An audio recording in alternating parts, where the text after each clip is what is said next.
Hey guys, today's episode is being brought to you by Squarespace. Squarespace makes it easy to turn your ideas into a unique website, showcase your work, publish content, sell products and services of all kinds, all in just a few clicks. And there's nothing to install, patch, or upgrade ever. So if you're looking for a great website that looks great and is easy to operate, head to squarespace.com to start your free trial today. And when you're ready to launch, use the offer code READ to save 10% off your first purchase of a website or domain.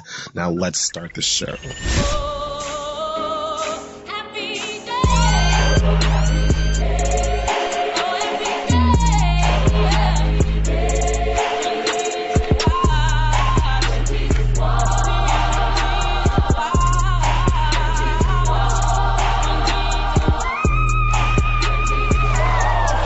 So, before I move on, I just want to say that a lot of y'all mentioned last week how much you enjoyed us being drunk trash. And usually I don't drink before coming to the show because it is different trying to, handle myself and be professional when I'm drunk and high. So... just the both. I just choose the latter, and I run with that. No, you choose the latter. No, you got it right. Sorry. You started already. That's me, right. That's my problem. So I decided to keep things going this week. Now, initially, I was going to buy this bottle of champagne. Oh, fun. Because I was going to title this week's episode, A Toast to the End of the World. Since we're all going to die. Right. Okay. So I figured we might as well have some rosé. Well, let me finish this vodka then. And, celebrate the time that we have left. Yeah. But now we have a real reason. Yeah. So fuck all that. Because... fuck the sad-ass Daria reason we was finna pop this bottle. We're about to actually slide full force into Black History Month. Yeah. So... Listen, she knew it. She waited till the first because she knew we needed it on this day. The episode is now going to be titled Destiny's Grandchild. Oh, you know what? Okay. Because Beyonce created a group. They put art on the top of these? Beyonce has created her own group. Mm-hmm. It's true. Her own sequel to the legacy, basically. Right. So... it doesn't even matter the gender of these children. They can still be Destiny's Child 2.0. It really doesn't. It doesn't matter. Literally irrelevant. If we have a drummer and a producer and a lead vocalist, that'll be just fine. Can you imagine a Beyonce Fuji? No, I actually cannot. No, my brain is not capable of handling it. I can't imagine two Beyoncés. Two simultaneous Beyoncés. Growing at the same time inside of her right now, my nigga. And y'all were worried about where she was and why she was in this place and marching and doing all of these things with you. It's because she is at home growing a musical empire in her uterus. So I'm just gonna say that I woke up this afternoon, because let's just be honest, that is me, and I got a great call from my friend Jade. We chatted on FaceTime for a bit, talked money and fun things, and then right after I got off of the phone with her, I got a text from my friend Candace back home in Miami, and before I could open it, Asante calls me on FaceTime. I'm still in the bed. I'm mad at the number of people who hit you up. I'm still in the bed. Now, mind you, Jade called me before any of this was announced. Okay. So she and I were on the phone before this, I guess when it happened. So as soon as I got off the phone with her, Asante calls me. I didn't even get to check my text.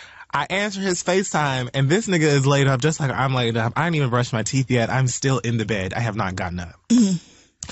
So he says, What is happening? And I said, I don't know. What is happening? He said, you haven't heard? And I said, what is it now? What is going on? What the fuck? I said, I just got off the phone with Jay. I don't know anything that's happening. That nigga said, go look at Beyonce's Instagram right now. Now, when anybody says that, it's over. It's over. I said, listen. I said, listen. I don't know what's on the other end of this tap that I'm about to do on this application on my phone. But I'm not. My heart race. I told him it was better than coffee. Beyonce should just make announcements every morning. Right. It'll get you going. That was the adrenaline rush that I needed. I had no idea what was about to happen. And it was literally the last thing I would have guessed. So here she is, posed up in this, what kind of... I don't know. Fraggle Rock, Gullah Island. I don't know what it is. Flowery. Remember whatever she was at a few weeks ago where they had all of her lemonade dresses done in like floral designs and all that sort of thing? I thought maybe it was leftover from that, but I don't know what... I don't claim to know the Queen's vision. It seems as though Blue Ivy walked in with her assistant and was like, okay, well, this is how I need for the set to look. Pay attention. Watch me. Okay. Now, we're going to have this flower there. We're going to have a bunch there. Are you following me? Greens. Make it an arch. Color the back blue. I need lighting coming down on each side. No blue lights on black girls. But I thought that Beyonce got over... Do you see her in here? Who are you? Not only will I fire you, I will beat your ass in here while you are playing with the next comic. As I was saying. So it just seemed like Blue Ivy was entirely the creative director. I loved it. Somebody find me some tool. I have a vision for this bitch. And so the caption says, because... It is just so adorable. Of course, the first thing I see is the picture of her in this baby bump. So I'm like, oh God, another one. And then you read the caption. We would like to share our love and happiness. We have been blessed 2 times over. Now, this is it. At first, I'm thinking, okay, she's having another baby. Mm-hmm. We are incredibly grateful that our family will be growing by 2, and we thank you for your well wishes, the Carters. So I said, growing by 2. My God. My God. That means there's not one in there. It's 2 Beyoncés growing inside her. And had the nerve, the Creole black ass audacity. She did. To thank y'all for the well wishes prior to any of you bitches saying anything. Because she knows that you bitches are gleeful. She knows that we're fucking excited. She knows we have no other joy. I am not going... I'm just going to say thank you now so I don't have to say shit else. Right. Because I'm about to go right back into hiding. I know. I'll see you girls at the Grammys. Allegedly, I'll be at Coachella. But, for the most part, I'm going to be at home in the house with this air conditioning. You all are going to be recreating this doing Pilates. And you're going to be recreating this veil that I have over my face. You guys are going to be busy reposting this photo 3 million times all day long. I mean, you have things to do. Right. And so I just figured that I would say everything I need to say now so y'all can mind you. Get on out your way. And have fun with that. But yes, it's coming. Twins. 2 more of me. Mm-hmm.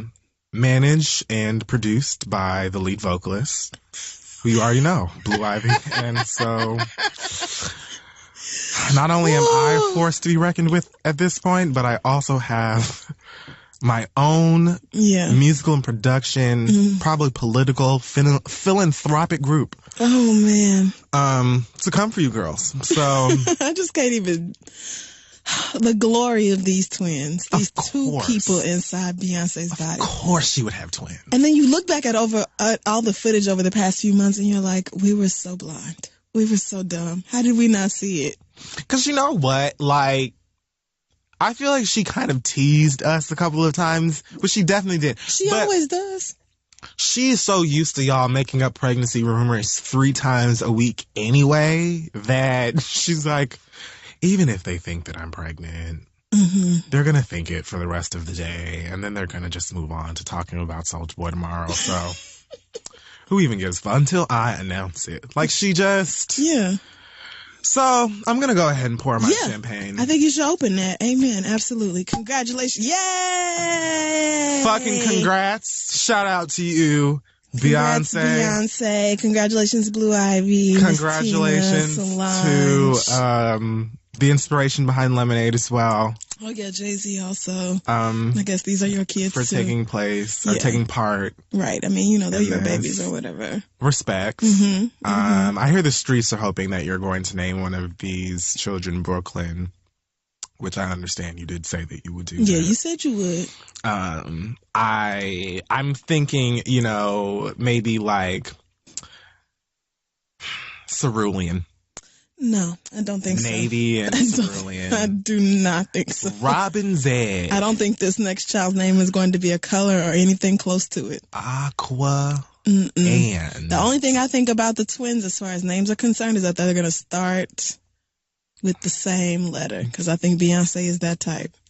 But other than that, duh. I mean, but maybe not. Some people like to be totally different and give their twins I just totally don't. She has names. to. I think that she may just to piss y'all off or to throw y'all out. Just like, no, I knew you thought that's what I was going to do, but I actually always wanted to name my baby Shanice. You're mad, bitch. Because I do what the fuck I want. I don't know, but I would love for them to be named to be. Why? I mean. Actually, Katanya has been one of my favorite names for a long time. I've always been partial to Jamal. And you hoes will deal. As far as the gender of the babies, I know you niggas are speculating that it's one boy and one girl based off of what she was wearing. And what? We already have conspiracy theories? Yeah, because, she had on a pink and red bra and, blue shorts or panties or whatever. So they're like, oh, the pink bra's for the girl and the blue shorts are for the boy. Niggas, because now that she done told us, we're going to be looking for the hints in everything. She knows. You're right. I mean, I don't know how that goes because I never want to be involved in one of these things, but I'm imagining that she's maybe far along enough now. But it was after I'm sure she's passed. Well, I don't know how that works. Now that I don't know. I'm estimating that she's between 3 and 4 months pregnant. I'm assuming when can you find out? The first, second trimester, third? Sometime during the second trimester, but I'm not sure exactly when. However, if they had in vitro fertilization, then they may already know the sex of the embryos. If she just happened to have twins, then she may not know, and this is just the outfit she wanted to put on, and you niggas is talking. But it just depends on how they did it. I could absolutely see Beyonce pulling up to the doctor and say, okay, well, I would like one girl. I would like one boy. Jay-Z says that he would like for the boy to have this amount of hair at first. I don't know if you could customize them like that. If we could have perhaps a blend between a dark brown, maybe like an almond and a hazel eye. I'd like to keep the signature Knowles Beyonce brow. Mm-hmm. Oh yeah, no, cannot get rid of the Beyonce brow. Obvious signature. That's, that goes without saying. And yeah, so I mean, I don't know. I feel like whatever happens at this point, she could have 8 girls and 6 boys. We're going to celebrate them, as the royalty that they are. Yeah. And I really want to see a boy Beyonce. I really am just super interested in seeing how adorable is he going to be? Oh, man. My God. But what if she has twin girls? Jordans? Because, and I said that to Beyonce. I said that to Sante, too. You said it to Beyonce.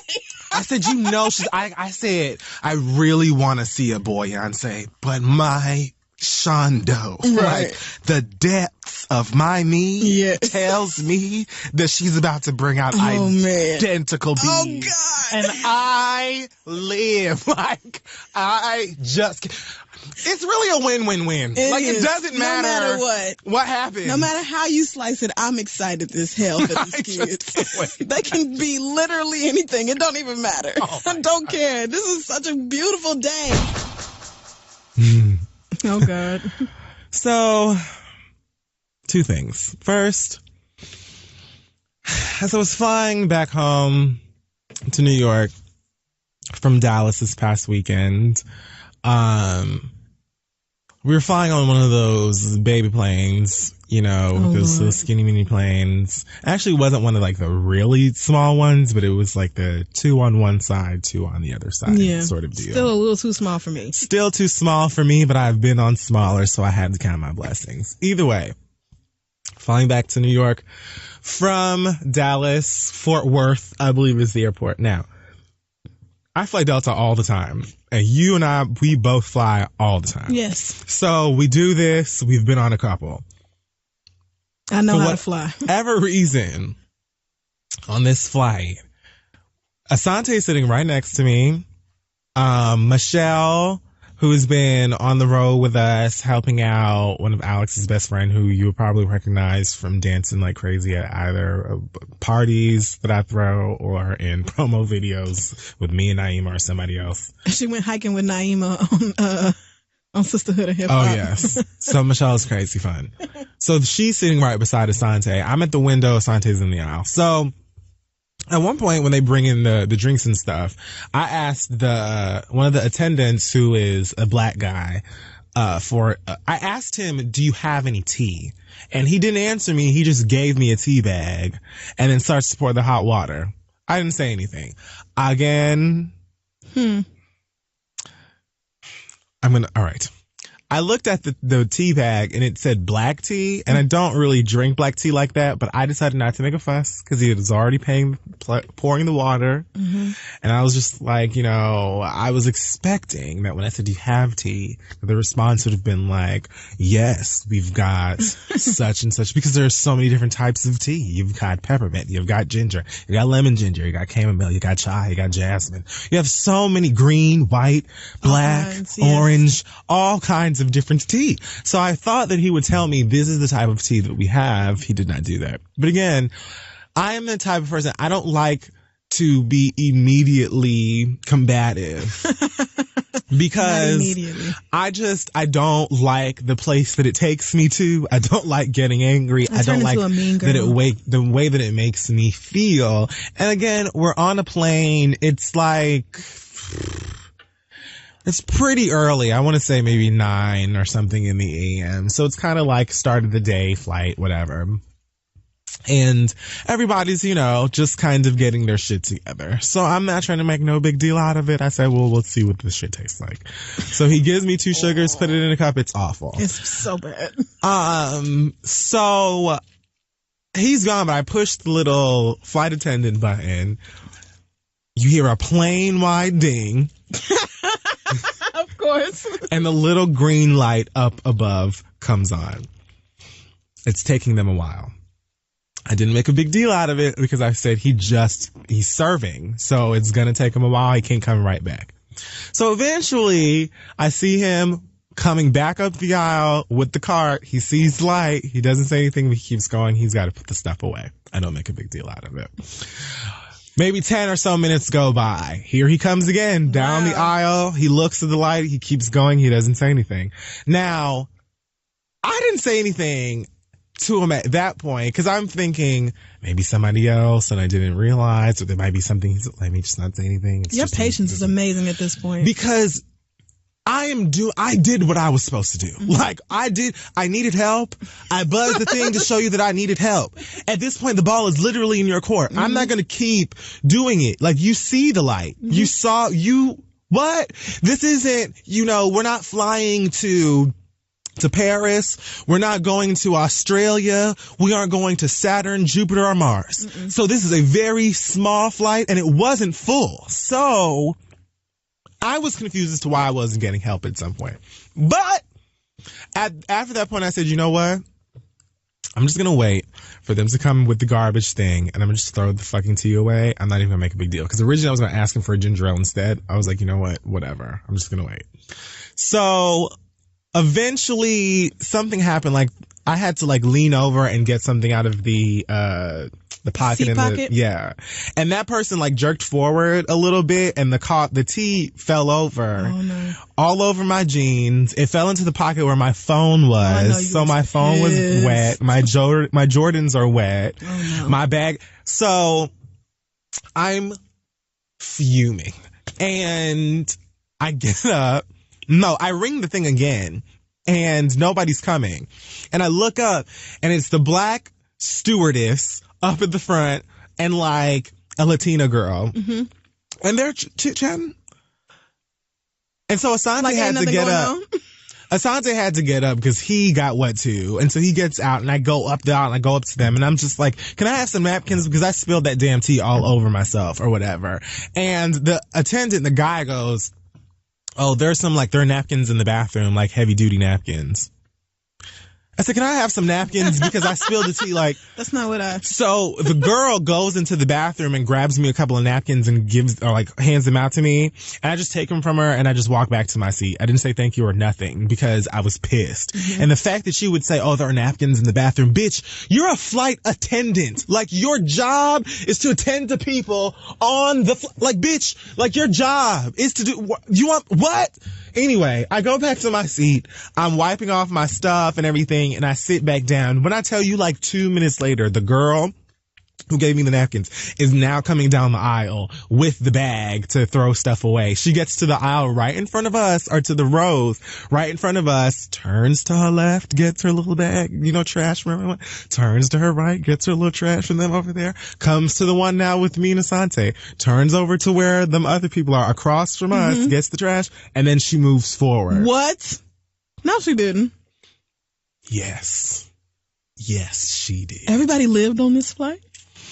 So, I had my headphones on like this, and I just knocked them off. I said, excuse me. Oh, I know you was heated. I said, excuse me. You see that I have stuff to throw away? And she turned or whatever, real slow and looked at me. And I just threw them at her. Oh, my God. I lost it. I mean, it was 3 napkins. It was a boulder, and it didn't even hit her. But I just tossed them at her or whatever, because I was like, wow. She intentionally, first of all, damn. My phone was wet, my pants wet, my shoes wet, my bag wet from this tea that y'all should have came and got forever ago. And you and homie walked past me a gang of times seeing the light on and didn't say anything to me. Then you tried to get me to go get my own napkins, and they had an attitude with me because you had to go into the bathroom and get the napkins for me. And then you intentionally passed me. You knew I had trash to throw away, girl. You just gave it to me. And you knew what I had to use it for. And then you turn around looking real slick when I said, girl, what? So I threw them at her. Amazing. And she goes, that's terrible. And I said, that's it, girl. I said, you're right. It is terrible. Just like you're terrible and so's your mother. And I put on my headphones and I went back to listening to, I don't know, Mike What Made It or some ghetto shit. And apparently I didn't hear this, but Michelle said all of the white women in the vicinity gasped. Everyone in a certain circumference. I know they did. All the white women were, oh my goodness, her mother? Oh my God. That's why I started the show with your mother. Yes, your mother. I said it. I'm grown. I say what I want. Because, excuse me, they had you fucked up, friend. They did. They had you fucked up. They did. Now, I don't encourage people to just be going around throwing things at people. That sounds like assault. I'm surprised you didn't get in trouble for that. I really am. I don't give a fine. Because it sounds like how you can't throw nothing at MTA workers. Right. That's what I thought of, after I did it. But I didn't care. I was so furious. No pun intended. I was trying the best to keep myself together. And Michelle didn't even get a drink. They passed her and didn't even ask her what she wanted to drink. But you saw me with these napkins and you passed me on purpose. And I did not do anything to anybody. I'm the one who got the scalding hot tea to fall on me. And actually, I'm lying. The tea wasn't hot by that point. But I was the one who was drenched in your nasty black tea that I didn't even fucking want after I was trying to be reasonable with y'all, and you bitches were the one on that motherfucking flight not wanting to do your goddamn job. So I bet you the next time that you hear a ding on a motherfucking Delta aircraft, you will take your black, white, Latina, green, beige, whatever color ass over to that seat and ask them, how may you motherfucking help them? That's it. That's it. I don't try to make a big deal. I tip. I say thank you. I say please. I say may I. I don't just go around like a fucking tyrant and just treat everybody like garbage. But you had me absolutely full circle fucked up that day. And my mother would be absolutely ashamed of me if she knew that I threw them napkins at your ass. But you know what? I don't regret it. How dare you? Oh, Lord. And you know what, friend? I'm honestly totally with you because you exercised a great deal of patience in sitting there even after you had rung the attendant bell, especially on Delta of all airlines. I just don't expect lazy service. service. So I don't care if it's a commuter flight or not. The fact that they sat there and ignored you with that little light on and then the tea spilled, I would have been like, it's your fault the tea spilled because you should have been came and got this from me. I cut the fucking light on. Exactly. And not only did I cut the light on waiting for you to come get the tea that is now covering my jeans and things, but I decided after you said fuck me that I just wasn't going to make a big deal out of it. I said it was quite like I could have fussed. I could have yelled at y'all ages ago when you walked past me 13 goddamn times and didn't pick it up when you saw this big bright green light in your fucking face. And I didn't. I left you. I let you cook and you disrespected me time after time after time. So you were going to hold these heavy duty napkins, that homeboy. And I was pissed because when I went to go get off of the flight, he wasn't standing up in the front because I wanted to give it to his ass too. But he got missing. She probably went back and was like that bitch that we tried it with.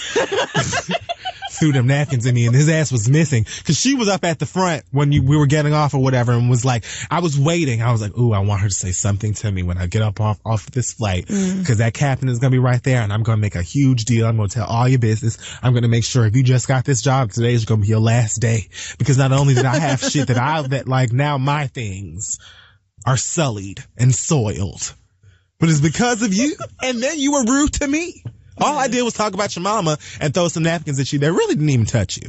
Right. So, I mean, I don't really see the issue here. So I don't feel bad at all. And you will think twice the next time you want to get on one of these fucking planes and try it with somebody. How dare you? But all she said to me was, have a good day. And I didn't say anything back. I was really tempted to say, have a bad one, sis. But I just left her alone. I felt like I did enough. Delta just... A few days later, or maybe the following day, I got this message on Instagram. Oh, God. In my DMs. This is going to be very quick. Oh, God. It says, oh, don't tell me I lost it. Let me check my Instagram DMs. I wonder what's in there. Probably a bunch of mess. It says, hello, I'm the black flight attendant you mentioned in your read. Oh, God. Oh, God. Sorry if you had any issues on my flight. We only serve black tea, so when someone requests tea, that's all we have to give. When you rang your call button, I couldn't attend. I have to break down the card. It's a safety hazard to leave it unattended. Please don't assault a flight attendant. It's a federal offense, and cops would have detained you at the gate had I not diffused the situation. Thanks for what you do. To that, sir, I say, I don't give a fuck about none of what you're talking about. I didn't need to hear any of what you're talking about. Everything that you're talking about is pointless to me. I said on the show that it was clear you only had black tea. I would assume you only had black tea because you gave me black tea instead of asking if I wanted anything else. I said that I realized that and I tried to make the best out of it. It was disgusting. I also said that it was very clear when I rang the bell or the buzzer or whatever the fuck you want to call it, that you wouldn't come immediately because you were busy. I also said that I saw you pass me with the cart that I figured you would probably have to do some other things with, and I waited. You then passed me 2 additional times without that cart. Oh, God. Expose her. And nothing happened. Nobody said anything to me. So I don't give a fuck about flight hazards or safety hazards or any of that other bullshit that you're talking to me about. Also, you shouldn't have diffused the situation. You should have just let whatever happened, homegirl, Taina, whoever who was pissed, you should have just let her do whatever so the cops could have detained me, because if I needed to go into lockup off of 3 moist napkins that I tossed in the general direction of this flight attendant, I'd be more than happy to, because I would love to fly free for the rest of my life. The point of my issue here is past whatever it is that you think you're talking about. Like this whole, oh, it's a safety hazard. We only serve this and it's a federal thing. I don't give a fuck about any of that. You're talking like you're really professional and you've done this flight attendant thing for a long time. If you have, I don't need to know any of the shit that comes in the Delta manual. I don't need to have been to a day of training. I can tell you that all you had to do to really diffuse the situation is, even if you were busy and you saw that light on the 4 or 5 times that you passed me, you could have took one of those moments to say, hey, I see you with your light on, tad busy, get to you as soon as I can. I'm not irrational and I'm not unreasonable. If I said I knew you were busy, all you had to do was say, bitch, I see that you need something. I'm going to get to you as soon as I can. That's it. That's it. Just letting someone know that you see them, you acknowledge that they need help, you're a little backed up. That's it. Just be there. That's all you had to do. Neither of you did either of those things. And in fact, you both had attitudes with me, and that's why your homegirl ate those napkins. And I don't feel bad about it at all. If I had a chance, I would do it again. And you was lucky that you weren't there when she did it, because you would have ate them napkins too. So keep your DMs. The next time that you are on a flight, if you work with her again or work around her again, play this for her, play the last week's for her, so she can hear that I feel like that. Fuck her and you. Thanks for listening. And I'm done. I can't believe she recognized you and still this is a guy. The black flight attendant was a man, and the one who got the napkins was a woman or whatever. But bitch, what the fuck? I don't give a fuck about none of what you're talking about. The fact of the matter is, my tea, right?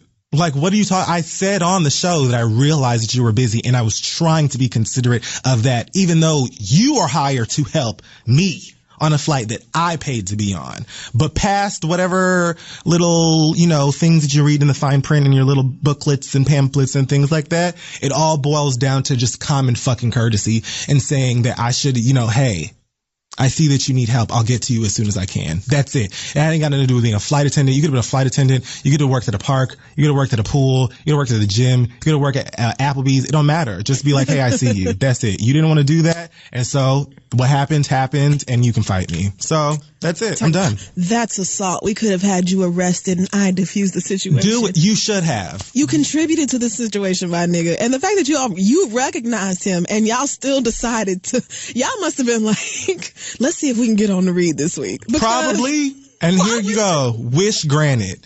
And if I had the chance, like I said, I would have done it again. I feel bad about nothing. I regret nothing. And I took pleasure and glee in throwing those napkins at her, as well as talking about her mama. So next. I hope he's on your next flight. I do. I hope so as well. I would. If you ever see me again in your life, please come and say something to me about it, because I don't know what this DM was supposed to be about. Like, you really hit me up like I did something wrong. Please. I don't give a fuck, and I don't feel bad about shit. So there you go. That's the read for this week. Okay. Well, Tyrese did a video for BET. I don't know why or what it is. BET Live with Tyrese, it said. I'm going to read this whole... Am I going to read the whole thing? It was promo for this new Fast and Furious movie. They won't let that franchise go. And the funny thing is, I keep hearing people say that they like them. Like, I haven't heard anything bad about the last one. And I'm hearing people say that they liked this one. I'm like, y'all, the last one I saw, I think it was the second one. And as soon as they did the Bow Wow one, I was like, okay, I don't need any more of that. And I never watched another one. I saw was the first one. And I don't even think I watched all the way through that one. I was like, niggas driving cars? I don't care. Right. So, he says, I'm going to tell you all right now, and this might be harsh. Sluts, skeezers, hoes, tramps, and overly aggressive, promiscuous women. They are never without a man because they don't have no standards. They're ready to have sex with any and everything that want to have sex with them. But when you are single and you actually love yourself, you know your value and your self-worth. You hold out until God sends you what's yours. Okay, sometimes they be talking mess to women that are single, but I have a respect for them, because if you're single and you might say, I've been single for a couple years, whatever the case may be, you actually holding out. Because you have your value. You have women that are active out in these streets. They go into lunches and dinners every night. Private planes, mega yachts. It's cracking. They never without. So dumb. They're never without. However, it comes with a cost. You're going to put a lot of miles on yourself down there. Come on. Literally confused cars and vaginas. That's not how my pussy does not have an odometer, nigga. You can't roll it back. You are so stupid. Ugh. Where do I start? It was annoying that so many people, I saw comments being like, so I guess you just can't speak the truth anymore, or you can't speak the truth about women as a man, not get in trouble and blah, blah, blah, and all this stuff. And I was like, well, the issue with that is that this is not true. This is not true. This is stupid. Nobody asked for this. there is a bit of truth in what he's saying about not settling when you're single.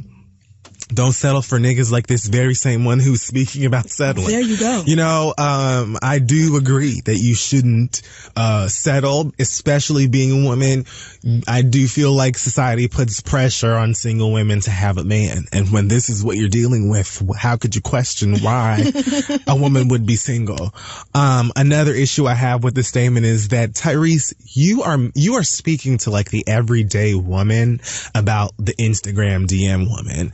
And not that there's anything wrong with either one of those types of women to me, but it's not the same thing. So I just don't understand how you are using the idea that a woman should be single for all of these reasons to then shit on a completely other. It doesn't make any sense to me. There's no type of correlation.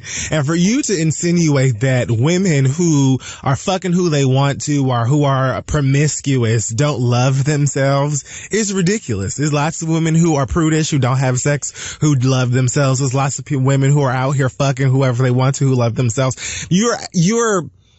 You're implying that having sex has anything to do with emotions or the need to be wanted to every woman. Or making you a decent woman. Right. Like, there are some women who simply enjoy sex and then they go to their motherfucking house that they bought, their house that they paid for. You know what I'm saying? They get into their bed that they paid for alone, and that's the way they like it. And they get up in the morning and they go to their job and they work hard and they get right back in their car that they bought and they drive back home and they do what the fuck they want. That's just it. And I don't understand why that's confusing to niggas, because niggas do it all the time. Right. So why is it so like beyond imagination that women could possibly be doing the same thing? Also, women who are in your DMs, celebrities, the Tyreses, because Tyrese could never look at me with a straight face and convince me that he ain't smashed a couple of these same women that he's trying to call sluts and skeezers and tramps and all this stuff now. You're trying to say that these women don't know their worth and they don't know their value? They absolutely know their value. That's why they're at these cracking dinners and they're on these private planes and these yachts and living the lives that they are living right now, because they know that my value is a Louboutin shoe and these bundles and this trip and these shoes. And if you want some of this, you're gonna buy it. Okay, because virgin hair is not cheap, nigga. Period. So what's up? I know exactly what my worth and my value is, bitch, and you do too, because I told you the price and you paid it. So I don't know, like, what are you talking about? It's like, which one of these girls are in your DMs right now and your fiance or your wife found it and pissed you off and now you out here bashing these girls? None of this makes any sense. Right. Are we supposed to believe Tyrese has been chaste and hasn't had sex with any woman since he got a divorce and he's just waiting on God to send him the godly woman? Right. Niggas have all these standards for women that they would never meet and never even dream to meet for themselves. They want to talk about women being hoes, but they also want to fuck. So it's like, you girls keep your pussy to yourselves and this, but let you actually not be able to get no pussy and it's going to be a problem. And you might have a point about, take your time and don't necessarily rush into sexual relationships or whatever else. But first of all, that's only if you know that you can't handle a casual sexual relationship. Everybody's not able. Exactly. And secondly, his reasoning for it is like, oh, if you go out and have sex, then you'll be a slut, a skeezer, a hoe, a tramp, overly aggressive. Like, no, girl, if you like having sex, then all that means is that you recognize that most of these niggas is not good enough for to keep. Most of these niggas, truly, the best thing about them is they dick. And so, if that means you going out to dinner and fucking a nigga and then going home alone, I tip my hat to these bitches. Like, it's better than you allowing that same exact force to have you locked down and sending letters into us talking about this nigga done keyed my car and crashed my goddamn motherfucking bike into my mama's bedroom window or whatever the fuck shit, and what do I do because I still love him? No, it's plenty of motherfucking women out here who know the type of bullshit that's out here. The jig is simply up. It's just up. And they would prefer to fuck who they want and go the fuck home. And if they can get a steak dinner out of their shit too, bitch, then they're eating. I don't understand where you lost at. This is my issue with you niggas out here who have published one book that someone else wrote about alleged self-help, and now you want to be out here giving all this bullshit ass advice. See, we sit up on this bitch every week and tell you time and time again, we don't know what the fuck we talking about, and take our advice with the tiniest grain of salt. Yes. I'll tell you sometimes I don't have anything to tell you because all my advice is bad. Or we just tell you that we trash. Or this is entertainment purposes only. Like the only thing I can tell you is going to get you arrested, so I don't have any advice for you. Like, Tyrese got 2 books and out here now trying to give advice every corner of the way, and always finds himself saying something fucking stupid, which is no surprise because a nigga ain't even proofread his tweets until about 2 years ago. Like, where are you? Yes, and we forgot there used to be whole blogs about Tyrese's illiterate ass tweets. That nigga's tweets used to look like push. Oh, you ain't shit. Like, oh, you ain't shit. Bye. Oh, you ain't shit. Oh, you ain't shit.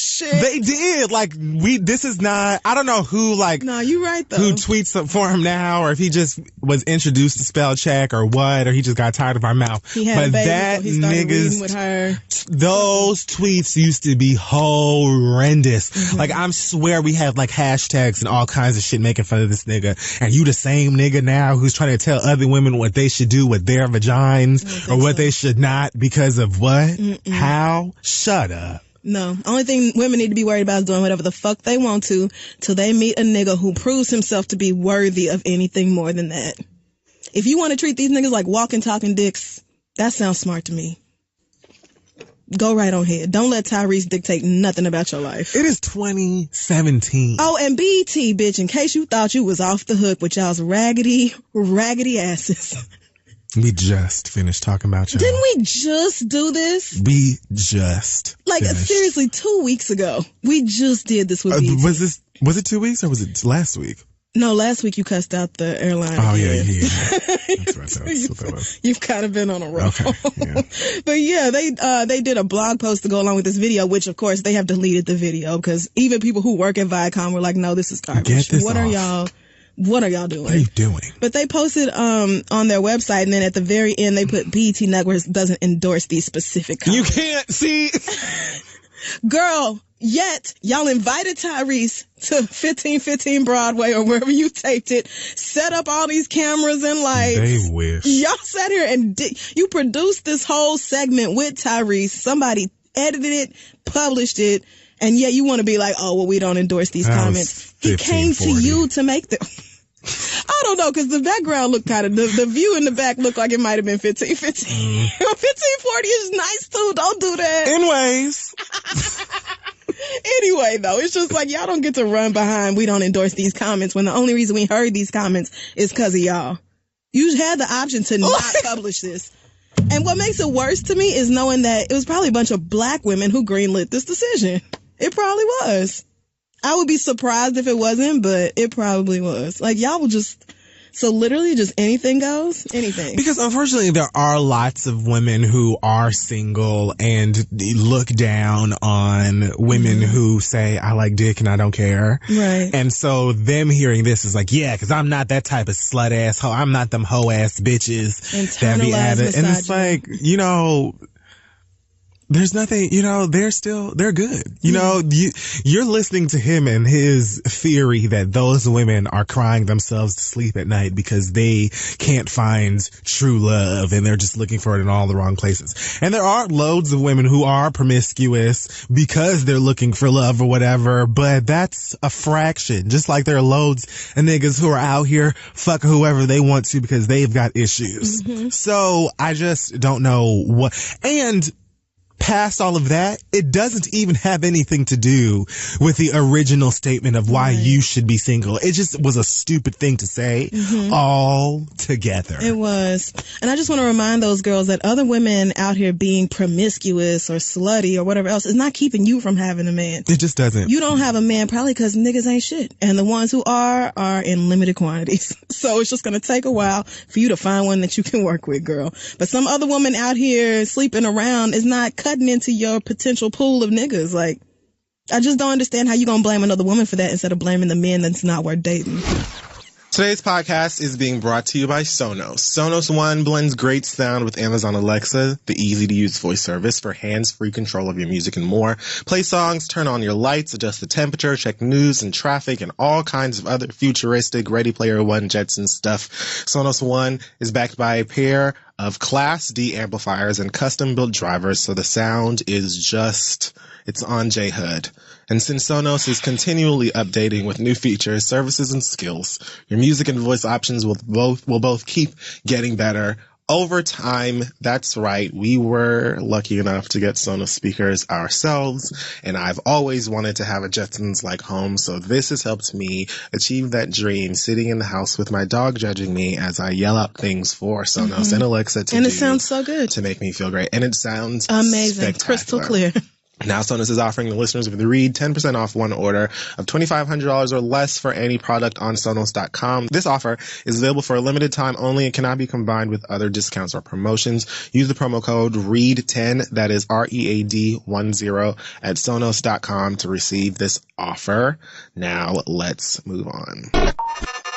We have another update from I Fucked Up. You remember her from a couple weeks ago. She's the one who said her boyfriend had sex with the gay best friend. She is. So this, I have not read this. I'm just now looking at this. Great. It says, "Hi, Crystal and Kid Fury. Following your responses to my question, I decided to talk to my boyfriend about how I felt. But it ended up with him convincing me to let him do it one more time. Oh my God! However, this time he suggested that I join in to ease my concerns. I went back to my best friend to ask if he would do it one last time, but with me joining in, he immediately said no and started to question why I keep involving him in my sex life." You know, your friend asks the good questions. Now, your friend also fucked your man, right? Agreed to. So I'm not giving him too much leeway or room. But that is a solid question. I explained to him that he's a person I trust and I wouldn't be comfortable doing this with a stranger. You shouldn't be comfortable doing your periods. He still thought it was all weird, but he told me that he would do it if I paid his cable bill for the next 3 months. And under the condition that the two of us don't do anything with each other.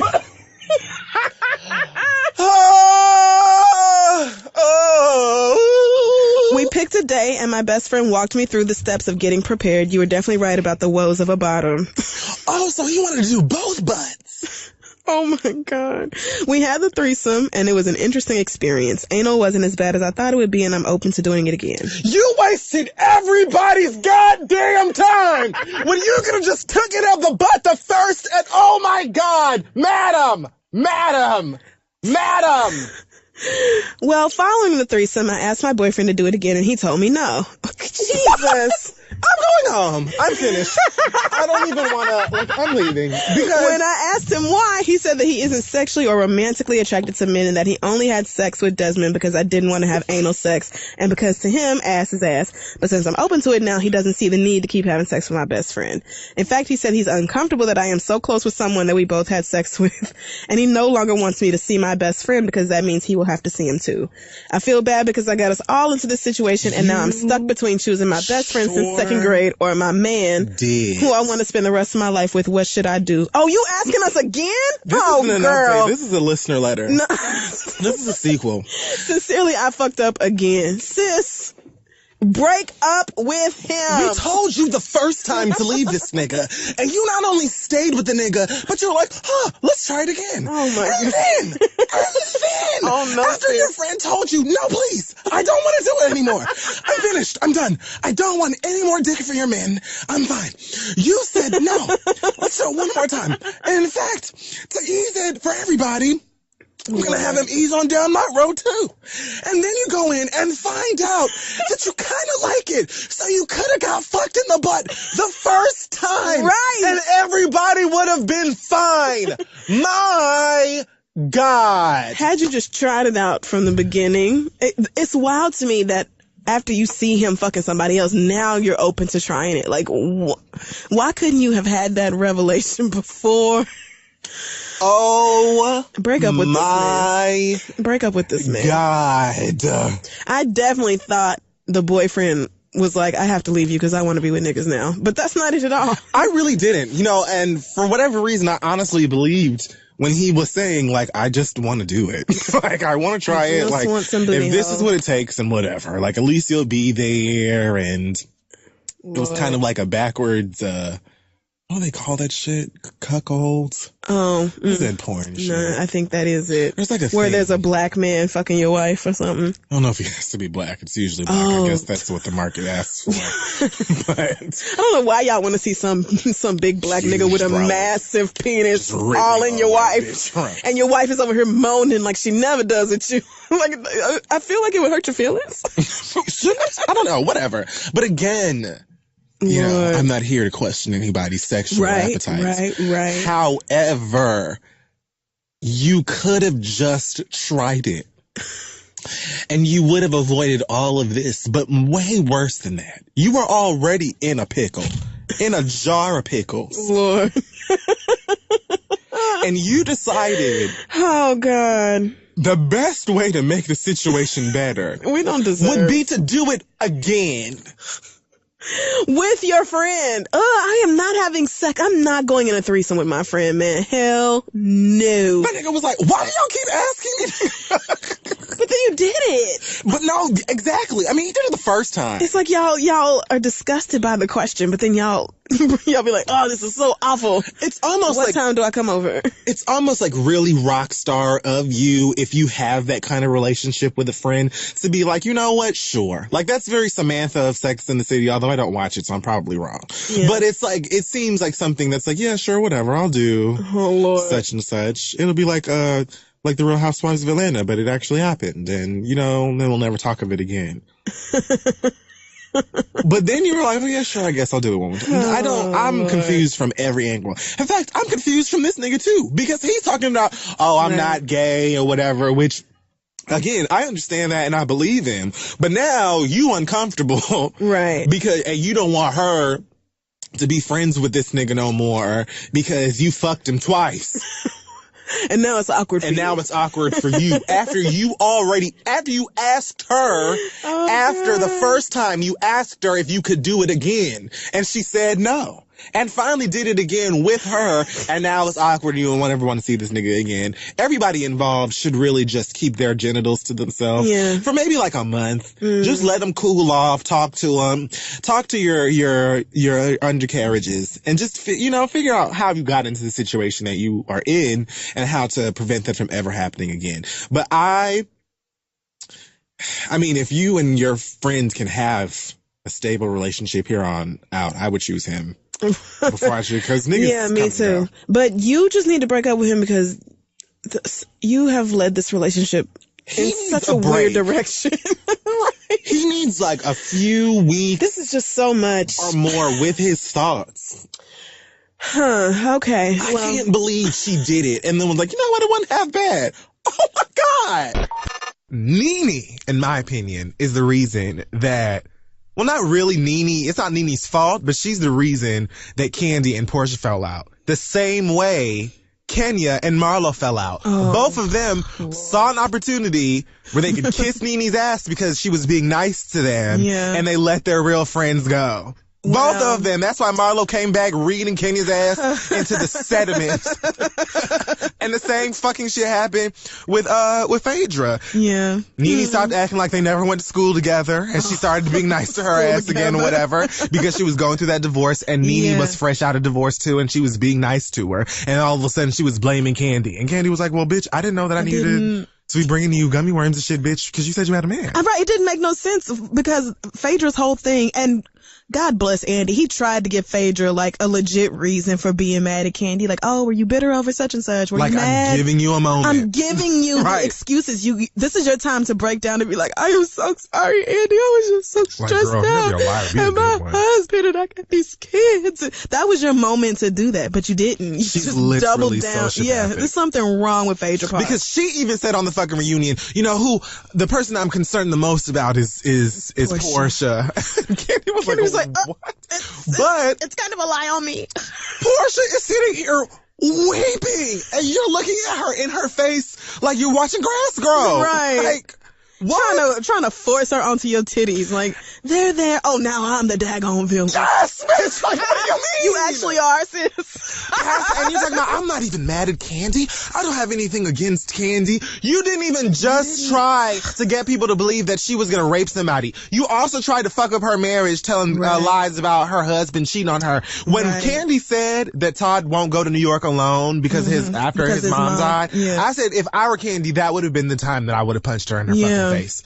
because that would have been just too much for me. But then you also did the Johnny shit. Like, what? Right. Yeah. At least, I don't give a God. fuck. And that was so, the fact, I remember watching that scene where she was like, oh, well, I can't talk about that because that's attorney-client privilege. And Kandi's like, but he's not your client. But still, it's improper for an attorney. But like, bitch, if it was that improper, you wouldn't have done it on camera. Period. So, fuck is you talking about? Stop being so fucking fraudulent and fake and say what it is. If you want to, at least for all the shit that we give to that demon Kenya.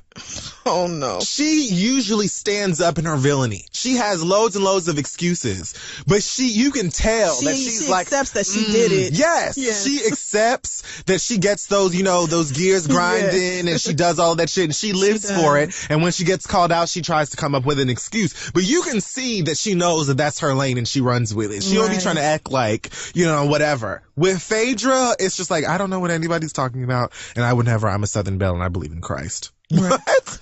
You literally tried to ruin this woman's life. Yeah. I don't care what the fuck. You have ruined other people's lives. Thank you. Like, I don't even know how many people at this point. You mad because Mama Joy said that you belonged in the cell with a cell alongside Apollo? But you Hell, didn't. I'm sure I said that before Mama Joy did. I mean, that's what the book says. Angela Stanton's book says you should definitely be in prison.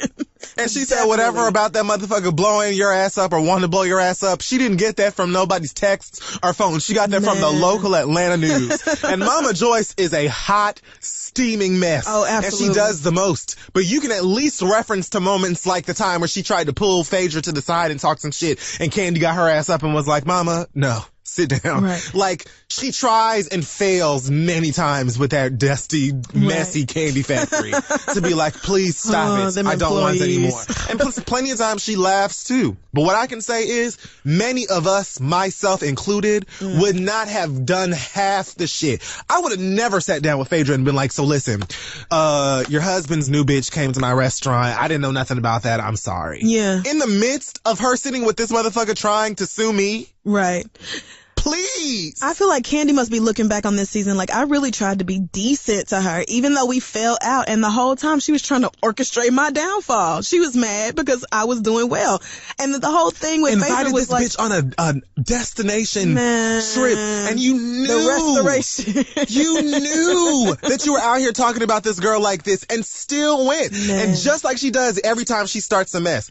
She was, Black Lives Matter. Let's go on a retreat. Let's all talk about the empowering black men. Word of Jesus Tyrone Christ. Like, let's all just pray. Mess and lies, man. Phaedra's a fucking liar. Ooh, I'm sorry. I can't. At the least you could have done at some point is been like, you know what? It was me that said that and it was fucked up and you can never speak to me ever again in your life if you want to. Not even if you weren't sorry.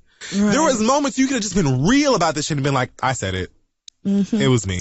I mean, and not that it makes it okay, but you saying I was really fucked up and I was really low and miserable and felt awful and I just lashed out at Kandi, like, that doesn't make it okay, but it's at least more understandable than you sitting there with a stone face like you didn't do nothing wrong. And the only problem is that I repeated something and I shouldn't have. And you did not. You did. You got your alleged friend, like your only friend, up here sitting right next to you, crying because you're still trying to make it seem like she got this out of nowhere. Right. You told her that the girl told you herself, and you being an attorney. 3 times you did that. This is why Bobby Brown allegedly said that every time that she represented him, his ass was in jail. Because you can't even lie good.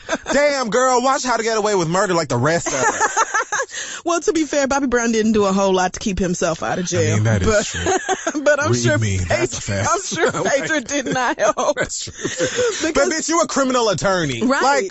Right. Like, this is what you do. And even in the book, the girl talks about how Phaedra always had press set up for every court appearance. And it always seemed like she was trying to be famous or be put on. And so Bobby Brown saying the same thing, like, it makes sense. But that whole lie about I was just upset because I felt like, you didn't check on me no more after the divorce. Bitch, if you got new dick, what is there to check on? I'm sorry. Like, I don't care who was annoyed by Kandi. I just can't. I understand Kandi's exactly not wrong what in this situation. She's not wrong in this situation at all. Not at all. Bitch, if you're texting me saying, ooh, I am living. I'm getting my back broke, honey. And I can't wait for this light-skinned nigga to get the fuck out my house. Why would I be coming to your house with Haagen-Dazs? Why? Why? Right. You wanted to be friends with Nene and you saw an opportunity to do that. Cool. But you didn't have to shit on me in the process. I didn't do nothing to you. Right. But she just be lying because she's a sociopath and she probably just feel like she probably is like I just forgot the term. A person that lies. Pathological. Yeah. That's probably her because it seems like she just tells like a really crazy lie or just says something wild and then plans on how she gonna fix it. Mm-hmm. Because she seems to me like one of them people who grew up in a small town, real country or something, always had big city dreams, always wanted to be famous and rich and glamorous and all this. So you go to the big city or whatever and it's not that Phaedra didn't have, she does have all these degrees and she is clearly very smart and, well, up to a point, and then she gets real dumb. But in terms of the intellect level, you could have been so much better than this. Like, that's my thing about Phaedra. I didn't know anything about her before her first season on the show. Me neither. And so I was just like, oh, this lady is cute, real Southern, lying about how far along she is, but whatever. I liked Phaedra. I never did. Up to a certain point because she would always get the rest of them together. She was smarter than them. I liked a couple of her confessional quotes. And it was just frequently that she would be like, no, dummy, that's not it. But as time wore on, it became more and more clear that Phaedra, something was fucked up about her. And so now it's blatant. Maybe I loved you more than I loved my husband. Yeah, bitch, maybe that's it. Maybe I loved you more than my husband. So you were mad because Apollo hid some shit from the feds in my garage. Oh, and let's not forget to give Todd her motherfucking roses. Let me tell you something. That's my motherfucking doll. Todd said, nah, bring me out for the Phaedra. You know my favorite part? My favorite part was... oh, now she's a journalist. Oh, no, that was everything. That was everything. But Todd was on his Iyanla shit and everything. Like, if Todd was over 6 feet. Ugh, right? He would have got a couple of points if Todd wasn't so bite-sized, but that's okay because it seems like Kandi has herself a good man. Yes. Like a genuinely good man. Let's not jinx it for her because you know how we do on here. Right. And the rest of these bitches are all divorced now, so I'm hoping that they don't end up going And that's what you're pissed about. Yeah. Because your light-skinned trophy dick is in prison now and got a new light-skinned bitch. And so you wanted to be telling stories talking about Marvin and trying to have this bitch mad at her fucking husband. And actually she knew you were lying because past trust in her man, she knew he wouldn't be in New York without her and why. Right. Ooh. And it's just like that type of lie that you brought up, like that, knowing that Todd's mama recently passed away, it just seems like that would be too risky. But again, Phaedra does not seem to have a good grasp of what is too risky to do. She don't care. Because you mad at Apollo and turning making it all about Apollo being so awful and everything. Bitch, if anybody has the receipts on your ass, it's Apollo. And according to this book, Apollo was in there doing the dirt with her and you was right in the middle of all of, you was the bitch running everything. You were it. So I just came, man. I have to tip my hat to Andy because bitch, that was a good ass finale. That definitely was a really good finale. That was it. Now, it was delicious E! News, and so satisfying. He told E! News that they're going to be deciding, I guess, on who's returning next week. Mm-hmm. So the rumors about her being fired, I guess, are, just rumors. Yeah. And I honestly wouldn't be surprised if she comes back. I mean, I wouldn't either, especially if Kandi agrees not to prosecute. I could see them. But if nobody agrees to film with her. Well, because Sheree did some little thing I saw where she was like, to do something so evil and just so like the girls. And Portia's not talking to her, like, who else? Yeah, who is going to film? I don't know. That's a good point. I don't know who's going to film with her. Maybe Kim. Oh, no, Kim don't like her neither. Because I know they bring in Kim with the fake titties. Because that's all but confirmed. Oh, Lord. And she put on that terrible ass wig for Watch What Happens Live. Might as well. It was so bad. Go ahead. And Andy was like, so your wig, what's up with that? Isn't she awful? Like, Andy just like slowly goes in there. Anybody. And I don't think they realize it till it's way too late. He was like, so your wig is popping? I mean, journalism is kind of like oh, so you're trying to diminish my job? You're downplaying my job. No, girl, you're upplaying your job. Like, you don't. I mean, I'm not taking anything away from you, but journalism is simply not what you do. That's not what you do. It's a totally different thing. Like I said, that isn't what you do. If she's a journalist, you are Oprah, and I am Gayle. I mean, and I feel like that's not totally inaccurate because journalists actually, like, report on the news. Like, they actually talk to sources and look for facts and put stories together. They go to location. They, like, get research. They spend nights. You read screenshots off of the Shade Room. And which that's is no shade. That's what I do. I mean, okay. But I don't call myself a journalist. Like, this is literally our job. So it's not like I'm mad at you, girl. At all. I'm just saying. I'm going to just go up with the Washington Post and the New York Times and be like, excuse me, I deserve a seat at the journalist table. Phaedra makes her feel smart. Because she was like... Phaedra probably told her she was in journalism. Exactly. Thank you. Because when she said that, that was her whole time where she was lobbying that shit off. Yeah. She was hitting Phaedra with the alley-oop. Because she was like, as soon as it came up, Portia she shimmied her shoulders and fixed her goddamn cleavage and shit and was like, well, I received a cease and desist from Kandi Burruss. I am in the world of journalism. I am a reporter and I can no longer speak on the subject because I speak news and news is life. And so I cannot lie because lies are not news. Yeah. So words and Phaedra will do it. Like, it was like that whole part to me felt like Phaedra had told her, look, if they bring it up, just don't talk about it or whatever. It's like, don't worry about it. I got it. That's probably what she said is, I'll handle it. Yeah. Not knowing that she didn't mean tell everybody I said the shit and make me deal with it.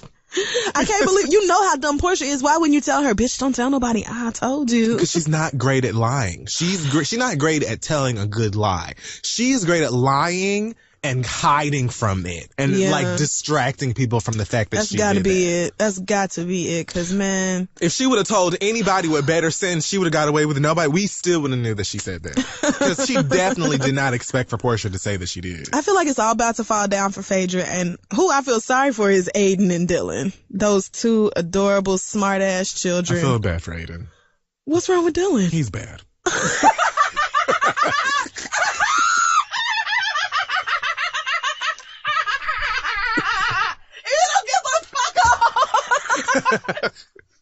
Look at who his parents are. Of course he's bad. I'm just kidding. I hate you so much. Aiden's a good boy.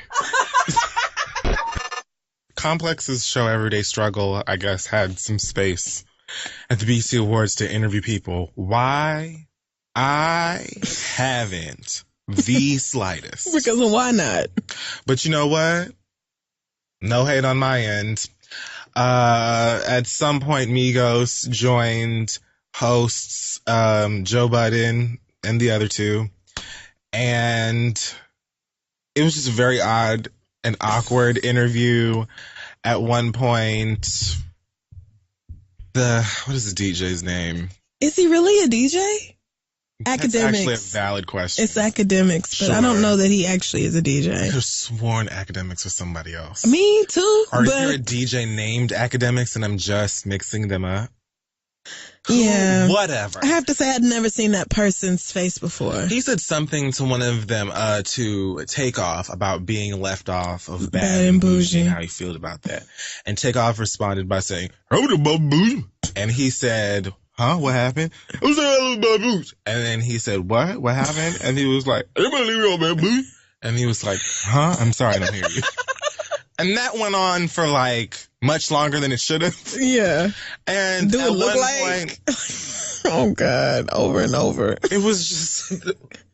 I mean, it kind of does look like you got left off Bad and Bougie, whatever. Like maybe that's not really what you're asking. But if anybody like. There's a ton of songs Offset wasn't on when he was locked up, and there are tons of songs when they were all free that they're not all right, on. they're just not all on every song. So it wasn't a big deal to me, and if anything, it just seemed like something that was shady. I've noticed that show has a knack for like antagonizing guests or just saying something that they've said before that they know the guests won't like. Because the only time I've ever heard of that show was when Lil Yachty was sitting there like a kind-hearted young man, and Joe Budden like, almost looked like Plankton from SpongeBob. How dare you have joy in your heart? Like how? Happiness. Fuck out of here. Smiling nigga for what, nigga? I saw another clip where Vic Mensa went off on Academics over his opinion on Chicago drill music. There's somebody else who went off on them. I've seen that. Yeah, so it's like. So this is like what they do, I guess. This is the show where y'all come argue. Everyday struggle.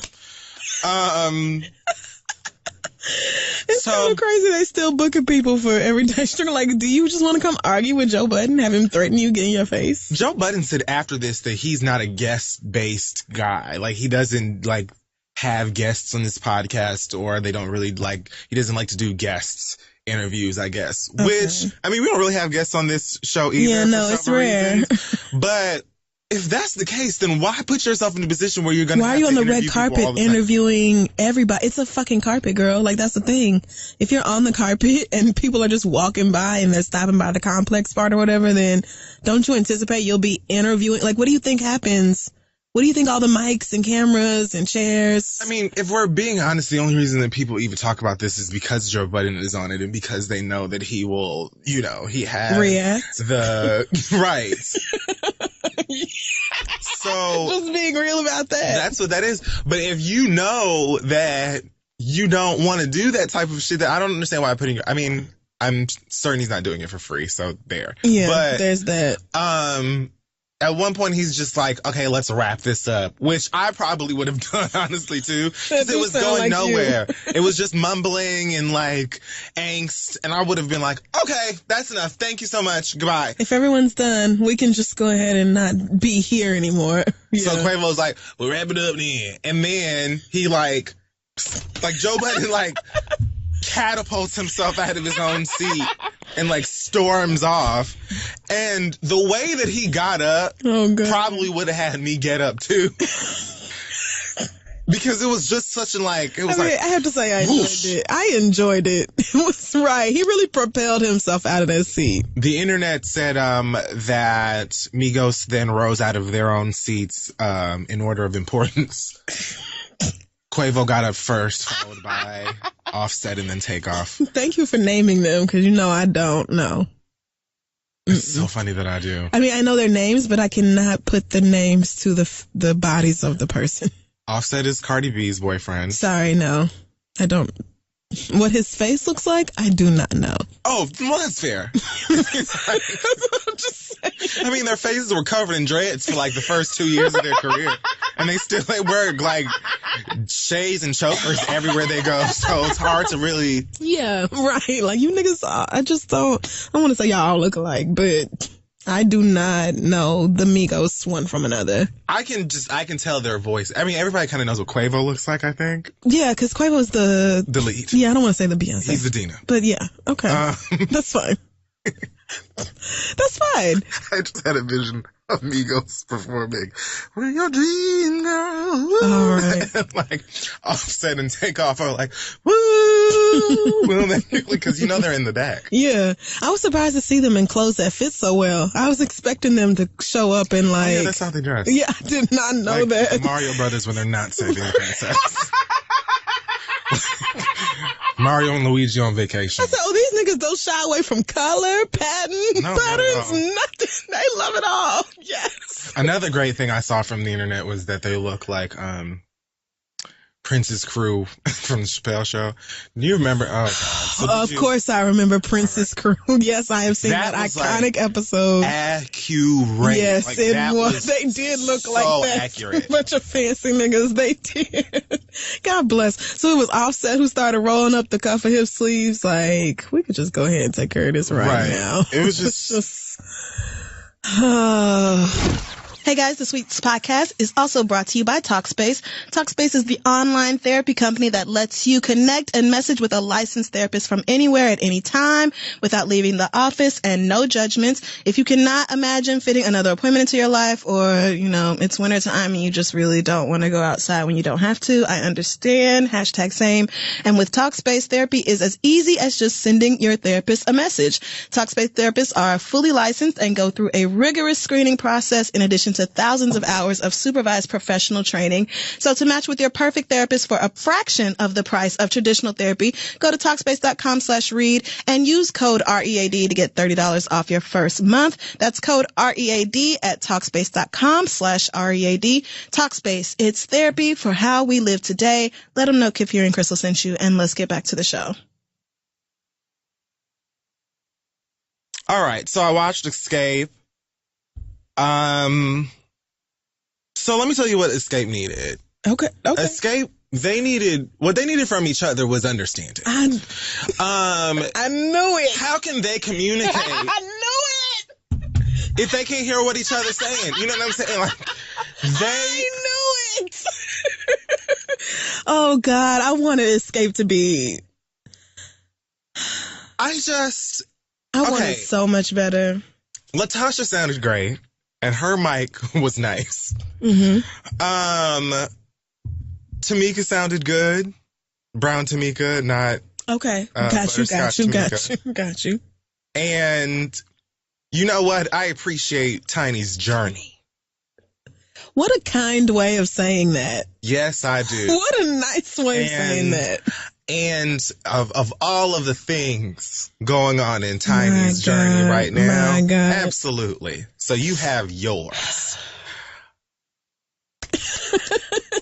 And as far as we've got Ace's mama now, Lord, you know, Lord, she looked really nice.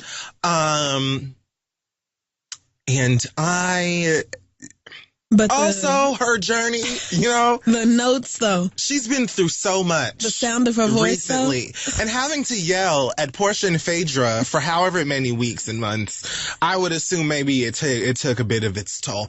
I'm hoping that they watched this back and that they, definitely, rehearsed down for this Essence Festival because... Oh, please don't do this at Essence. Not only were, the vocals a bit shaky here and there, but, it was like RuPaul was sitting up next to MC Lyte, watching down, picking who was about to be America's Next lead singing drag star. They were all, come on, now, as soon as they got to Candy at first, as soon as they got to her fucking mic, Candy hops her ass up and she stands up to get to her part or whatever. And it was like, Tamika was like, oh, you got your, I'll get my ass up too. And then Tiny and Latasha look at each other like, well, I guess we got to stand Here up. Y'all go. And so it was all it seemed like the four of them were trying to show I have a voice. Look at me sing.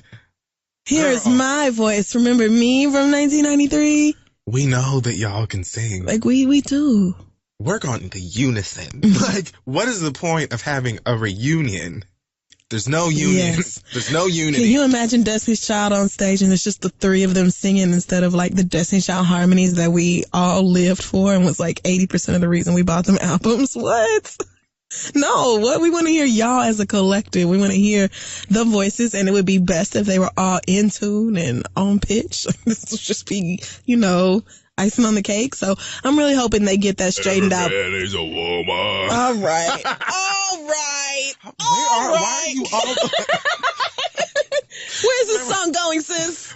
Remember when Mufasa died and Simba was up on that rock like, no! Like, I do. I was like, why are you all the way down there? No, Candy!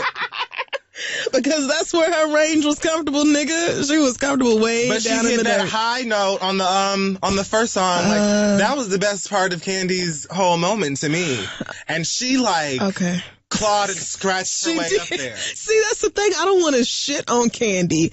I just want them to take a look at this tape, specifically review that audio, and then let's fix that before Essence this weekend. You need to call goddamn, and request the stems or whatever. Yeah, get the mic recordings, whatever it is that just go straight from the mic to the soundboard. Cause damn, HQ, highest quality they got, and do a review because whoa. Yeah, but if that was supposed to be advertising for your tour, I feel like, I mean, the old head's still gonna go because it's Escape, but I just want y'all to sound better than this. I feel like y'all can.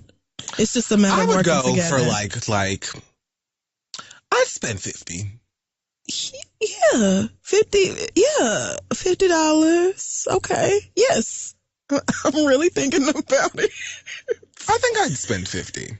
Huh? Is that like a good seat? I was gonna say that's like VIP, right? This is like a decent. I'm not talking about first of all, I'm assuming that they're going to be doing, like maybe like the PlayStation Theater, things like that. Yeah, I'm thinking general admission standing room only. Exactly. And I'm not paying $50 for that. No, I'm thinking like $50 is giving me a seat when the performance is done.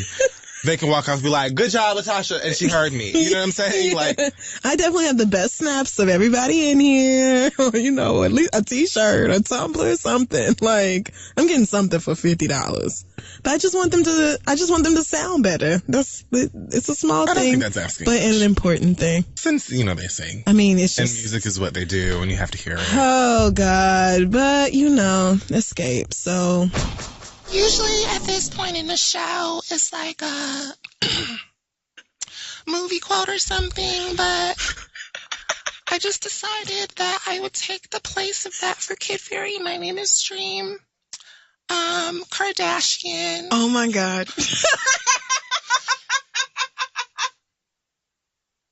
A lot has been going on these days. Oh my God. I just felt it pertinent to tell my side of the story, which is just that my edges are laid and my eyelashes are perfect, and that's unstoppable. That's what really matters when you get down to it. What is wrong with you? I don't really know what's going on with my mom, Big Angie, Renee, and my dad. Currently, my dad is crying on the lap of the Postmates man, and I don't really go to my mom's house too much. It usually smells like codeine and like burnt ends. So I'm at my Mima house, the black one, because she makes, mac and cheeses and stuff. Every time I'm at my white Mima house, she just want to take pictures, and I just can't. God. I cannot.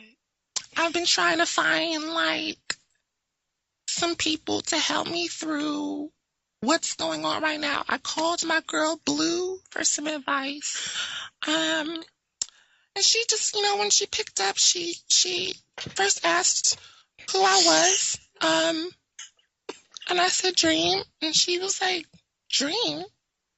I was like, yeah, Dream, Kardashian. And she was like, well, girl, you better wake up and smell the coffee, sis. And then she laughed and hung up. I don't really know what was so funny, but that's my sis. I love her a lot.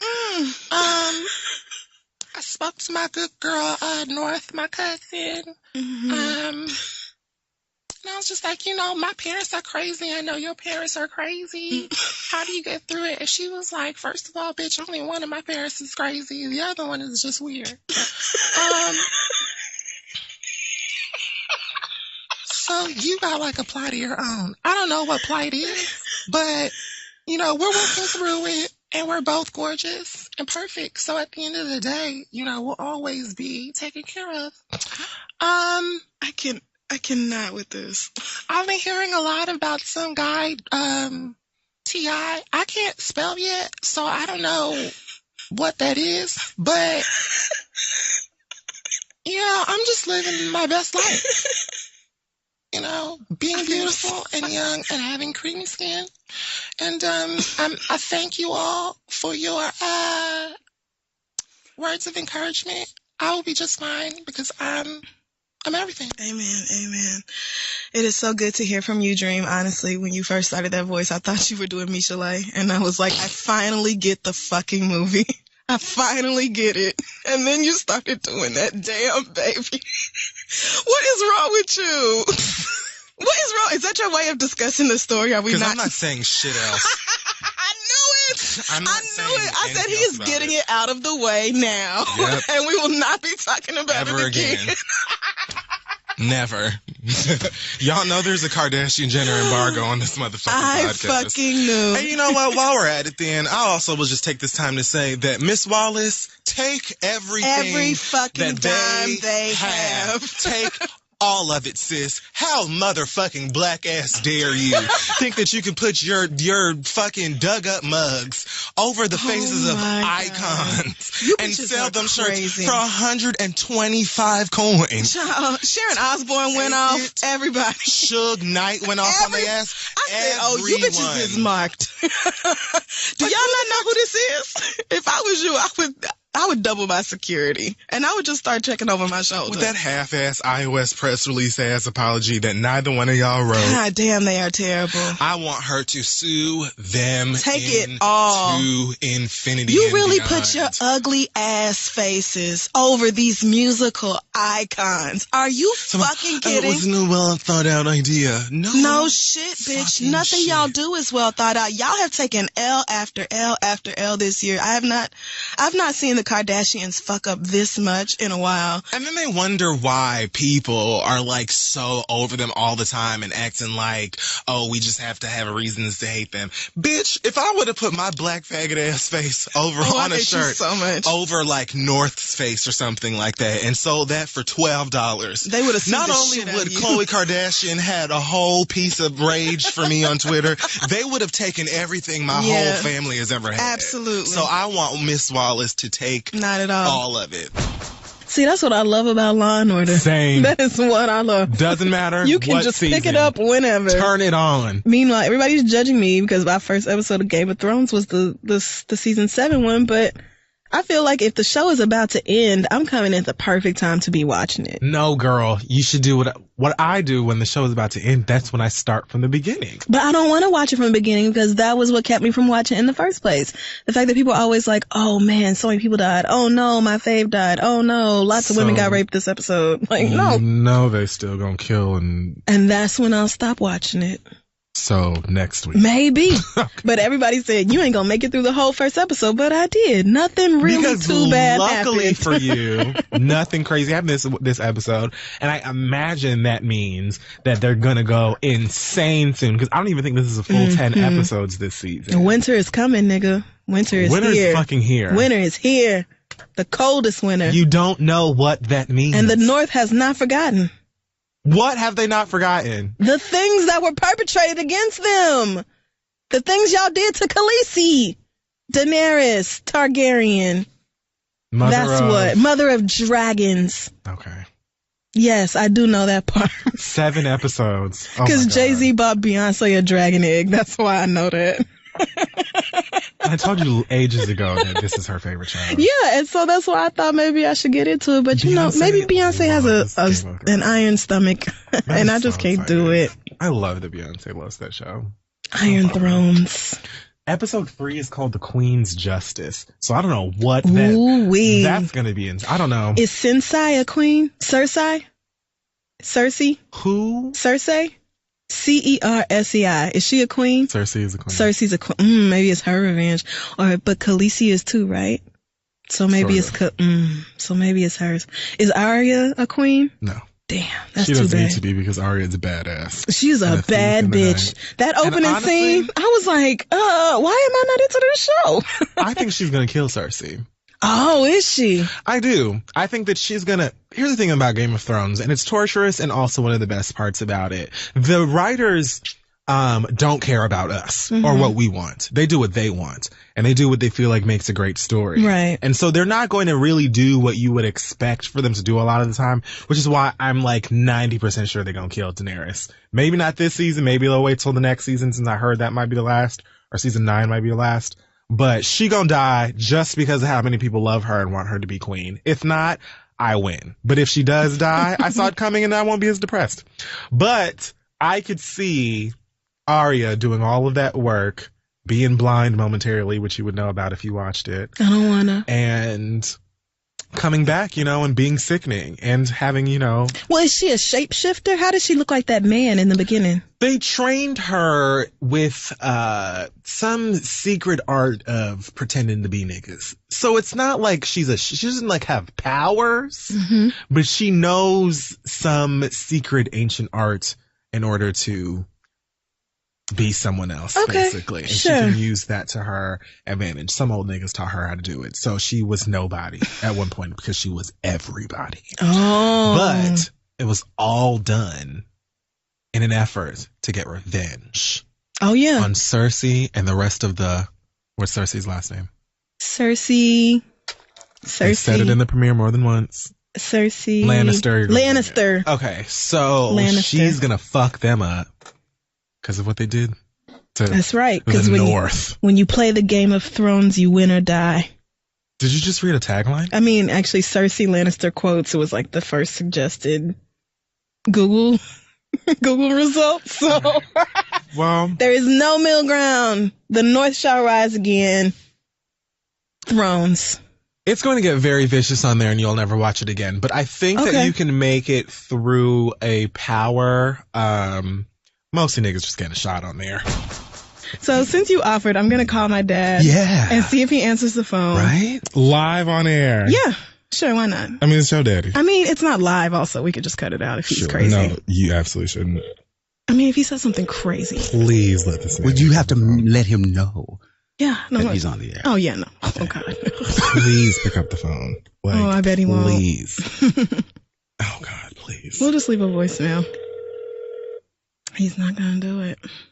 Oh, he's going to be so mad. Dad, he's going to be pissed. He is. Oh, man. Like, live it. Uh-oh, and his voicemail's not picking up either? He's on the phone. He's on the phone. He's ignoring you. Thank you for calling. I am unable to answer your call at this time. However, if you would leave your name, number, and a detailed Your dad sounds so smart and organized. He is. Yeah. Thank you.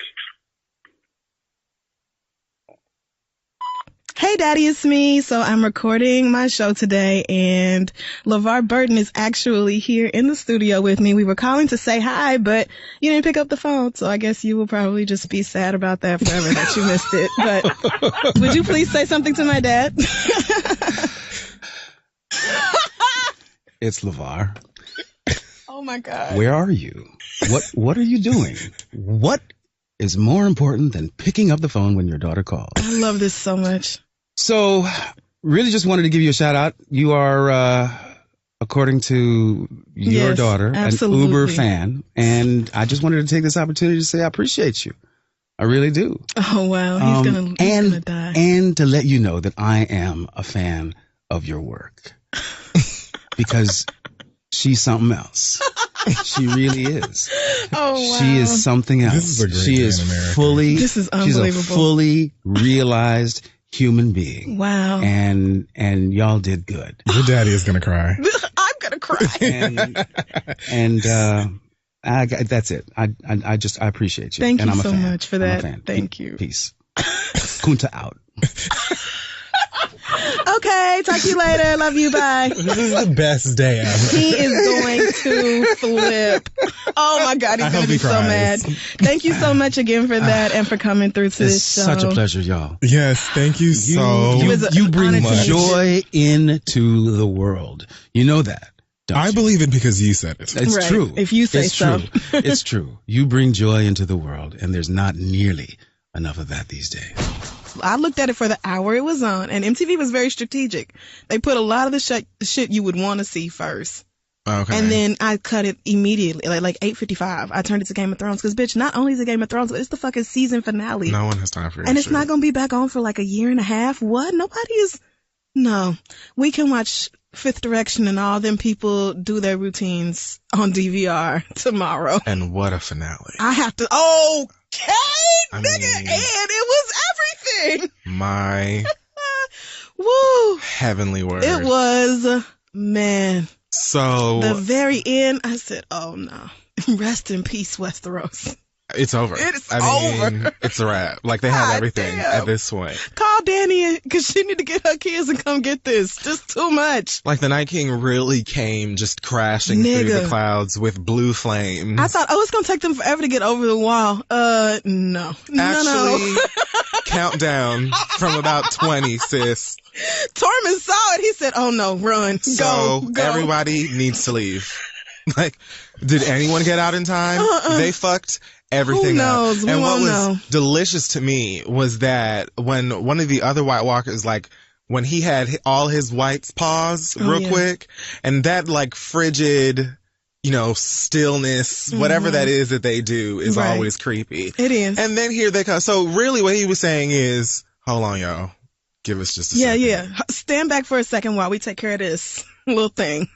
And in maybe 30 seconds, it's like, right. All right, let's keep going. I don't understand. Is it blue fire? Is it ice? What? I think it's blue fire. Okay. Damn. Which would make sense of how they got that ice wall to melt or break so quickly, I'm guessing. I guess so. 'Cause it didn't look like, up close, it looked like blue flames.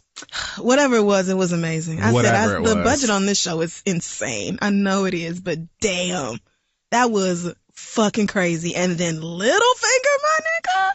Thanks. I've been waiting for this for the longest. When that bitch was like, when she turned and was like, Lord Baelish, and the whole room gagged. Everybody was like everybody just turned around. And he really sat there like, I thought I got this bitch too. Yeah, it took him a second. She held that bastard to task for every lie told, and then basically was like, I'm all about that action. Yeah. Arya. And Arya didn't even waste no time. Did not hesitate. She was like, oh, thank you. Been waiting. So what is for lunch? I'm thinking veal. Oh man, Arya done killed a lot of people. This is light work. Oh, right. It's just a matter of embarrassing you and then watching him go through the process and like struggling and trying to be like, oh, Sansa, I can explain if we go somewhere privately. Falling to his knees and crying and stuff like that. Like that was gonna do something. Bitch. When old boy refused to escort him, he was like, oh, I demand you escort me to somewhere. Mama said, I think not. We don't know you anymore. Bitch, you and I both know you'll be dying right here today. Right in this hall. We have all agreed that these two white women run this now. We don't know you. I mean, Jon Snow left and said my sister is in charge, so... Jon who? I'm sorry, Jon Targaryen. Egger? Egan Targaryen. Oh, God. Woo. Now, how is that gonna go? I knew it. First of all, when I said Jon might as well go ahead and knock that down so everybody can get their, nerves calmed, everybody was like, but... incest. Bitch, we watching Game of Thrones. Like, they're gonna fuck down, period. So that... It was just gross, though, because it's like confirmation that they are absolutely aunt and nephew. Like your whole ass aunt. Yeah. Not distant. No, right there. Nothing. Just your daddy's sister. Yeah. Your same daddy who died fucking with your sister in the Dothraki. Wasn't that crazy? In fact... your sister's ex nigga. Oh, see, it's too much. This is too much. Killed your daddy. No, it was Didn't he? It was so it was Ned Stark's sister who married the Targaryen nigga. Right. So that's... And let's just pause real quick because I'm confused. I loved how my nigga Sam gagged, Bran real quick, because he's in this fucking wheelchair just like, I'm the Oracle, I know everything about everything, I watch all of the fucking Beyonce concerts in my eyes, bitch, like, I see what Blue Ivy has for breakfast, like he just know he's so lit off of having like access to every piece of information. And Sam was like, actually girl, what happened was he's not a bastard, because my lady friends actually schooled me on some information that we have. You know what beats having eyes up in the sky? Pen and paper. Books. That's right. Quill and parchment. Hello. So let's get it popping. Oh man, that was everything. It was. Cersei is still an icy, ridiculous, and Jamie done left her now. Now I know he is going to be the one off her, and you know what? At this point, I'm fine with it. I mean, he deserves. He does deserve that. But Arya really deserves. She does. I mean, a couple of people. I mean, I still think if Jamie can get to the rest of them niggas, and Tyrion, if Tyrion can convince them that Jamie would like actually be down for the cause, I feel like Arya and Jamie could tag team and find a great way to murder Cersei together. Series finale if it has to be, but just. I was thinking we were going to do the throne and then the Great War, but it definitely makes more sense that they're going to kill these, especially since just killing a White Walker destroys all the whites, apparently. All the whites that they turned, Yeah. So, really, they got to take out... So, you can be strategic about the real big bad bitches. Right. And that handles that. Or take out the Night King, and they're all dead. Right, exactly. Although... Oh, good fucking luck, because that nigga swooped in on that dragon, and I said, oh, no! We have not seen him crack at all. Every scene with the Night King on this series so far has been him looking confident as balls. Yes. Like, every single time you see him, that nigga's like, I'm not afraid of shit. I'm actually just coming for my shit, so. And y'all left a dragon here? Thank you so much. I'll be taking this. Oh, what a great show. Anyway, so, yeah, the VMA sucked. Hey guys, please remember that today's episode is being brought to you by Squarespace. The new year is just about upon us, and I'm sure many of you are looking to start a new business or relaunch a new business. I hope so anyway, because I like seeing people create their own stuff. So with that, you're going to need a top class website. You don't have to worry about it as long as you've got Squarespace. They've got beautiful templates that are crafted by the best designers on earth. Squarespace makes it easy to turn your idea into a new and unique website that is very easy to use and customize from look and feel to settings and products. And it's all optimized for mobile right out of the box so people can use it immediately on their phone without you having to worry about doing some extra garbage on top of that. And you don't have to worry about installing, patching, or upgrading anything ever. It's all done in just a few clicks. And if you have a question, Squarespace's award-winning 24/7 customer support is there to help you at all times. Head to squarespace.com to begin your new free trial. And when you're ready to launch, use the offer code READ, R-E-A-D, to save 10% off your first purchase of a website or domain. That is squarespace.com, offer code READ. Go make something pretty. Now let's move on. Last but not least, let's talk about the first White Walker. Taylor Slytherin. No, don't do Slytherin. I'm half Slytherin. What? I took the test, the Pottermore. I got sorted. I did it 4 times. How are you half Slytherin? Because Slytherin was the first one I got. But then I took it 3 more times, and the test changes the questions each time. And I got Ravenclaw the next 2 times I took the Pottermore quiz.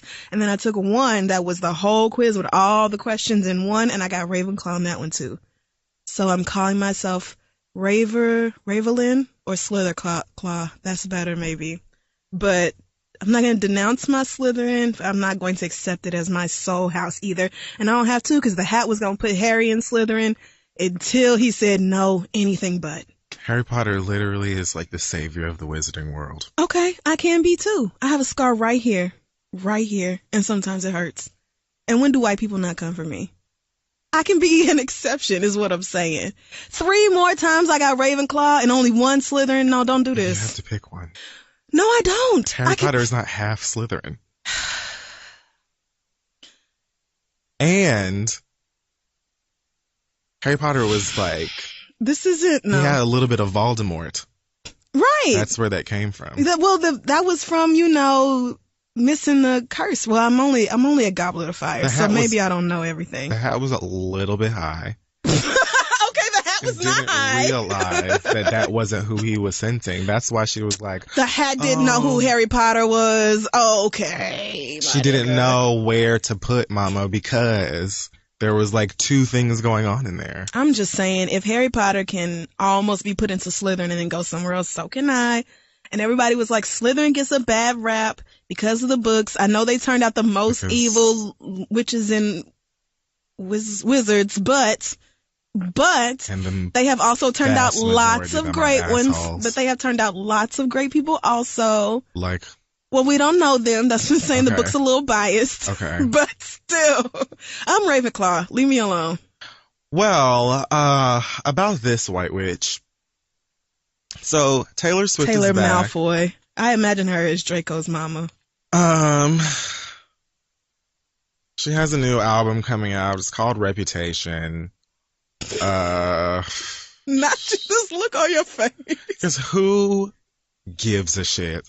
Her new song is called Look at Me. Look at what you made me do. Holy God, it is so bad.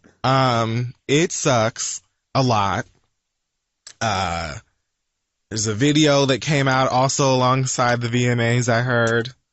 Oh yeah, they aired that in that first hour too. That's how I ended up seeing it. And here we are now. I mean, the video is marginally better than the song, but it would be hard to be worse than that song. So I decided to go ahead and listen to this song on my own, just because I know that Taylor Swift pays a lot of people a lot of money to make sure that you have no choice but to hear her song and see her pasty face. Like ABC? So I'd like ABC, like UPS. I saw a Taylor Swift UPS truck literally a block away from my house this weekend. A Taylor Swift UPS truck? She has her own UPS trucks. That's fucked up. Really, it's just her album like cover a banner or whatever, but still on the side of a bunch of UPS trucks saying that UPS is the official delivery service for her album or some shit like that. What? So you will more than likely, if you haven't already, see a UPS truck at some point with Taylor Swift's face on the side of it. No, thank you for the warning. You'll probably be hearing her music at funerals, weddings, Sunday service, wherever she can get it played, because she just pays to make sure that her music is everywhere. Dominican barbershops, Bikini Bottom, you know. Also hear it there. Sports things. Yes. I'm sure it'll show up at something. I'm sure it will. I listened to it. It's awful. I don't even know. That's my honest opinion. If it was a good song, I would give it to her, because she has some good songs. I have given it to her when she's had songs that I think are good. I really liked Red. I despise her. That we know it. So this song is ass. Just plain out and out. Look what you made me do. Ass. Look what you look what you made me do. Bitch, what? And the whole time I'm like, okay, so what is it that we're looking at? Like, what did you do? What did you do, bitch? Like, what the fuck are you even talking about? Who did you kill? Who's supposed to be scared of you? What happened? So, this is being labeled as a Kanye West diss and a Kim Kardashian diss and all of that other stuff. And honestly, I don't give a fuck about any of that. Like, I had my fun with the whole Taylor Swift dragging and Kim Kardashian got snake emojis that she's riding or whatever. Like, that was whatever. Here's the thing. I do think that the whole releasing the album on Miss Donda's birthday. Sure. I mean, it just so happens to be a Friday. And that was not at all intentional. I mean, there's a lot of other Fridays this year, but that one. It just had to be that one. That specific day. Yeah. Sure, sis. I mean, we already know you a liar. Like, this is the thing. So, the song and video, to me, seems like it is addressing her dying and being like reborn as the villain that we all say that she is. Yeah. Like, she has this moment where she says, the old Taylor can't come up through the phone. Why? Because she's dead. She's died. Like, so dramatic. And there are all of these old Taylor Swift from like old videos and stuff in the video, and she's like standing on top of them, and she talking about, why you look so shocked? No one's that shocked. Like, basically saying every criticism she's ever heard about herself, except the ones that actually matter, like that colonial ass video that she put out, like your anti-feminist rants, like the fact that you don't give a shit about black women, like the fact that you have pictures of yourself hugged up with a white man with a swastika over his, like, none of that. She's talking about all the other stuff. She's just talking about the fact that she, gasps when she wins awards. Right. Or, she's playing the victim and stuff, which That's what. So my thing do that though is the thing. What am I supposed to take away from this? Because this is the exact behavior that you always exhibit, weirdo. Somebody says something about you that you don't like, you write a fucking song about it and do like self-parody, and then you go on to make a whole bunch of other shit-ass, mediocre-ass music, and you get a whole bunch of white girls to rally behind you because you came into the game using the narrative that you're now trying to act like, oh, look at everybody saying this stuff. No, girl, you absolutely did act super shocked when you would win all those awards, and you knew that you were going to win the award prior to winning them because your people made sure that you won those fucking awards. Right. And we clocked it. Don't be mad at everybody else and try and make videos like this now, girl, because you can't act. We've been able to see through all of this stuff all along, girl. What was the point of doing the shit? We knew it. Did I not say on this whole ass show that she was going to come right back and do something and, you know, talk about the history of snakes? And the bitch literally made a chair made of snakes with snakes pouring her tea and all this other corny shit. That song so much is a musical version of I Know You Are, But What Am I? That's what it is. It's like, say anything about me. You're funny. Oh, a mean thing. Say like a longer sentence. Oh. Kid Fury, you have a great knack. Kid Fury, you have a great knack, man. For picking out desserts. You pick out desserts. You have great shoes all the time. And that's exactly what she's doing, but it's a song. Like, that's what the song is. Like, I don't understand what someone is supposed to take away from this, because your stans would love you regardless of what the fuck you put out. They don't give a fuck whether people think that you're mean, nice. They just love you because that damage is done. Right. So for everybody else, what are we supposed to take away from this? This is just a whining toddler. And much like an adult with, you know, common sense would say to a 5-year-old who's whining, like, if I were to be like, Taylor, tie your shoes or you gonna bust your ass. And you go, Taylor, tie your shoes because you gotta match your ass. Like, that may make you feel better that you just got red. But how does that change the fact that you still look dumb and you're gonna bust your ass? Right. It's still gonna happen. I was still right.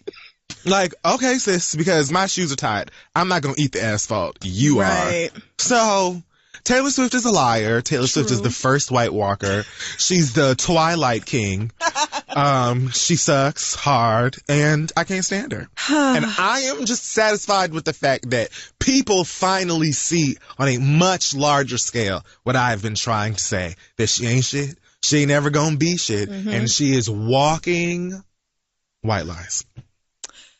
I mean, I haven't heard anything but facts. The thing about Taylor Swift is that had she done the whole snake thing and embraced it like, wow, yeah, I was a lying ass bitch and I was out here scheming behind your backs and nobody trusts me because they shouldn't trust me because I was out here lying on all types of niggas, then that would be one thing. But she turned it into a, oh no, you guys said you wouldn't do this and you did it. And now you made me look bad and I'm the bad girl in your movies and all this other shit. And it's like, but all of that is true. Yeah. Like, you still did those things. You still lied on Kanye. I don't know why you're trying to make this song like they painted you to be the bad guy and you weren't really. The thing about Taylor is that you are the things people say about you. You really do act that way. So it makes sense for you to be called out. And so the way she approached the whole snake thing, I just thought was predictable and trash. And I still don't know what it is you did that we're supposed to give a fuck about. I don't. All this look at what you made me do, but you haven't done. There's literally, what did you do? You didn't hurt anybody in any way. In this process, what did you do? You did some Walking Dead cosplay in your video? You tried to twerk with some segregated gays while you that fucking train wreck. You remember the episode of the Parks and Recreation where Amy got that half perm? And she had to go to work and she didn't get the rest of her. That's what she looked like. No, but no, in that fake ass formation shit that she was doing with all of those gays, also in fishnets. Talking and about tops. that wasn't inspired by formation, girl. Cool, sis. All right, yeah. How about you just piss off? Nice story, girl. With your racially divided gays. 3 gays in color contacts over here and 3 white, maybe white Latino gays over here. With and some I love awkward ass. Anyway, you didn't do anything, Taylor. You didn't do shit. Not one fucking thing, girl. What an expensive trash bag. Like, what a very, very costly shit project. I'm just tired, but I'm glad that more of y'all can see her for what she is now. I would have actually been more shocked if she would have just came out with a regular ass song about like Sour Patch Kids and, you know, being white in America or something else. But the fact that she came back and was like, I'm just going to attack everybody who came for me with shade and beautiful gowns. I'm bored, so. I also want to say again, too, I said this at the show in Atlanta. I'm going to rephrase it because I really said fuck TSA if you work at TSA. I want to be more specific. I'm pretty sure that's exactly what you said. Fuck the TSA in New York City, specifically LaGuardia Airport, Terminal D. Now, here's the thing. Not the Terminal 2, nigga. Because when we were coming back from Atlanta, the folks in the TSA there were just fine. Oh, we had fun. Yeah, great. Oh, that's true. They were fun. In fact, there was a lighter-skinned gentleman who was urging me to walk through the metal detector devicey thing. And I had paused for a second because there was a very vexed older white woman. She was distraught. Ahead of me. And I thought that she was in line to go ahead of me or whatever, but I guess she was asked to stop for unrelated reasons. And as she's like snapping, talking about needing to be helped or whatever, that gentleman waved to me. He was like, come right through, sir. Like, don't pay her no mind. Don't listen to anything she's saying. And it actually was comforting as well as attractive to me that he kind of like paid. Yes, that as well. But him paying that white woman dust was the real sex symbol. Like, I was very turned on. But overall, the exact same thing. Everybody there was just much friendlier. So I want to say to you dog assholes over at Terminal D. You bad mood bitches over at oh, but if I worked at LaGuardia, I would have an attitude too. I don't give 2 tablespoons of balls out anybody. Bitch, let me tell you something. And this is what I said. Like, I'm not expecting for you to hit me with sugar and spice and everything black ass nice. I was running late because I had a million errands. We were flying out to Atlanta. When I got in the line, I got the notification that says, your flight is boarding now. Cool. All right. Let me just try and get through here as briskly as possible. I know I ain't have no bullshit in my thing. They gave me the little paper at the front because I was TSA pre-check. They told me I keep on my shoes. Typically in pre-check, I think you keep your laptop in your bag too. Yes. So I did. Things go through. I'm thinking, all right, I'm gonna snatch it. Of course, the girl who's sitting behind the little chair looking through the stuff pulls my bag to the side. I'm like, fuck. So now my bag is sitting in between. It's one of 3 and it's in the middle. Damn. So one guard comes, grabs the bag in the front. Another guard comes and grabs the bag in the back. Now, I would assume that he should have grabbed my bag. Right. Because he's next in line. Order. Right. So, but no, that's not what they felt like doing. That's not what they felt like doing in Queens that day. So somebody else grabbed my bag. And so now I'm sitting here looking at I'm looking at my bag sitting by its black ass self here. And I'm just waiting.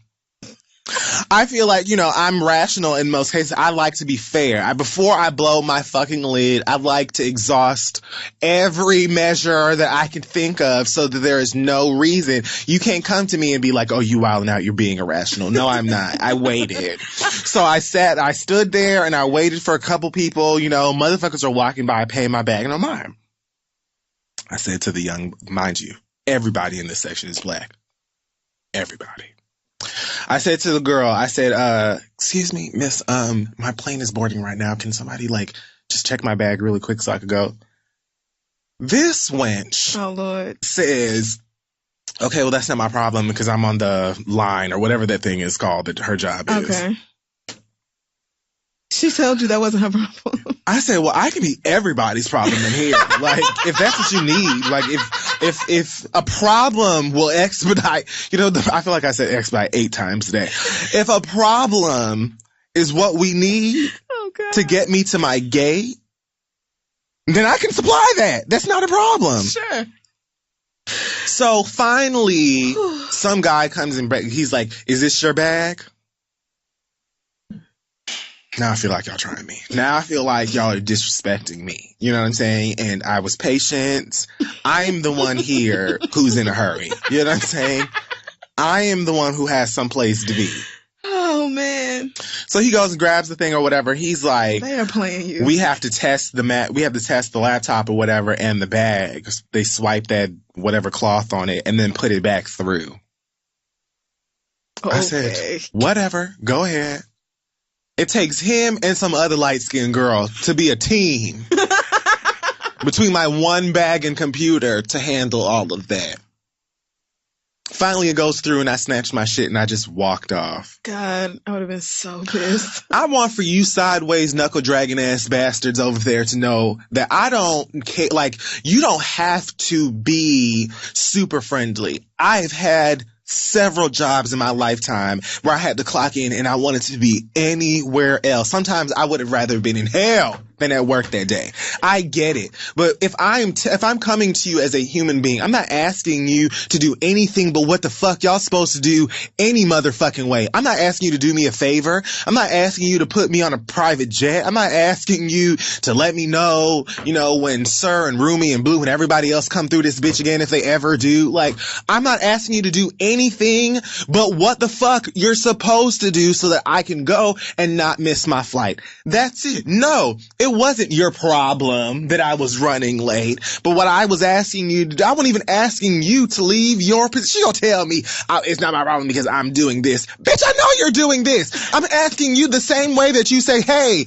I need a bag check on this. Hey, someone, can you come and do this? Like, you've been doing that for hours. I'm asking you if you can do that shit for me so that I can leave and you won't ever have to see my motherfucking face again. You mad at me because you don't want to be at work. You mad at me because you and that crinkly, unpressed blue button down you gotta wear every motherfucking day are sitting in that chair for hours and hours and on end, and this is it for you. That's all you can do. This is your hopes, your dreams. This is your motherfucking nightmares, bitch. Well, let me tell you something, Meek Mill. I don't give a fuck about none of that shit. What's wrong with you? You don't have to be disrespectful. I don't give a fuck that you mad. You didn't even have to smile at me. You didn't have to give all you had to do, you could have done it with an attitude. I don't even care. That's not my problem. No, this is the end of the road for you, girl, and that's the problem, and that's why you're mad, bitch. Well, and guess what? The next time I come through LaGuardia, if you're there again, I'm still gonna be headed on to my motherfucking destination, and I'm gonna come right back through and go the fuck home. This is where you gotta be. That's what you mad at. With your little whack-ass laminated ass badge there with that terrible photograph. Lord. And it's something so fucking simple like y'all really can't just take this out and see the laptop in the sleeve and put it back and let me fucking go. Does it have to be all this? And I respect, the job. I understand the purpose of the job. Of course, I don't even like flying. Of course, I want my flight to be secure. Of course, I want for everybody to get to where they're going safely. And of course, I respect a typical old, good, fashioned 9 to 5. But let's keep it all the way real. You don't give a fuck if my plane take off or if it go down. You don't care you don't give a fuck about me making it where I'm going or not. Like, bitch. Let's be real. I could get sucked up into a turbine out this bitch and you gonna still go to bed tonight. You don't give a fuck about the purpose of your job. You give a fuck about the fact that you have a job and that you're gonna get a paycheck from it. As you should, as most people fucking do. But do it! That's it! That's it. And if I'm coming to you as a human being saying, hey, help, please. You don't have to have a fucking attitude with me. You musty fucking bitch. Woo! Is that gonna... All the white people we cuss out on this motherfucking show for 5 black ass years almost. And this is how you do us. Your fellow Negro. Now, if I was a Maddie, you know what I mean? If I was like a Tad or somebody and you had a little bit of an attitude with me, I could understand the climate of the country is real. Okay, nigga. But y'all couldn't help me. All you black bitches couldn't help me. So much for black girl magic. Woo, she pissed you off, but I understand. I made the flight. I get it. You did. I made the flight, and that's all that mattered. And if I was going on a recreational trip or whatever, I may not have even been, it would have been whatever. I was going to work. But I had a show to do. We need to make this flight. So yeah. I can't miss this flight. Right. At all. So fuck y'all and y'all specifically. Because Atlanta, at least the people I dealt with that day in Atlanta, reminded me that not every TSA agent is. Yeah, because I saw that awful.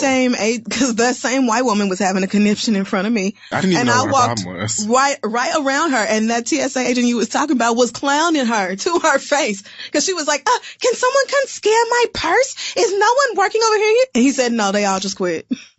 Like, he was over her anyway. So I was laughing, and the girl was like, don't encourage him. He's terrible. But she laughed, and they were like in a good mood, but also just getting us the fuck out of there. So I had a great time going through Atlanta TSA. I don't know why that happened to you at LaGuardia, but I'm also not surprised. It wasn't even busy. You know what I'm saying? Like, damn. It wasn't even like there were like just drowning stuff. Because again, I like to observe my surroundings, make sure that I'm being as fair as possible. Like, not only was it not flooded in here, nigga, you grabbed the damn bags out of order, and then nobody came to get mine. And I asked you nicely. I could have gave you an immediate fever. But then you gave me a reason to. And the only reason I didn't actually snap in that bitch is because, again, I had to go to work and I didn't feel like going to jail. You can't fuck around with TSA, man. I think it's only so far you can push them before they can be like, okay, you're not flying. Right, exactly. Right, so you gotta really toe the line with them hoes. Which I'm sure is why they have an attitude. You know what I'm saying? What you really gonna do? It's the same reason like bus drivers, MTA people have attitude because they know you can't beat their ass. Like, there's nothing you can do about it. Automatic prison. Fight me. Fight me. Raise your voice, please. Like, because I swear, the thing you stressed out about this flight, you're definitely not gonna get on it if you try me. And they know it. They do. Which makes it even fucking worse. All right. Well, that is going to wrap up this I just want to go. Episode. And you just want me to go. Can't you help? Won't you come? Do you want to go first? It all depends on who you're reading. Tina Campbell's dumbass. Okay, good, because that's who I was going to do anyway. So go ahead. Well, so I heard... What a fucking dumbass. Fucking maroon. What a neen cow poo. I could not even get it out. Girl, you voted. So if you don't know, Tina Campbell did an interview with The Root talking about this last season of the reality show, her garbage marriage. And for reasons I will probably never understand, she admitted that she was not thrilled with either candidate during the election, like lots of us weren't. However, unlike those of us with fucking common ass sense, yeah, she said that she agreed with Donald Trump based off of his views on Christianity. What she said was, I was faced with two presidential candidates that I did not really approve of, and so I had to find something, a commonality with one of them, that would make me feel like if I have to vote, I should utilize my right to vote. Okay, so that doesn't make any sense. It doesn't make any sense. You actually don't have to vote. Exactly. But you should utilize your right to vote. So I don't understand why those two phrases are next to each other. Thank you. Since I don't prefer either of them, what can I find that would make me vote?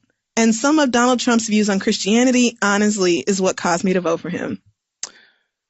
I have a lot of questions based off these few sentences. Just a couple. But I think first is, what views on Christianity?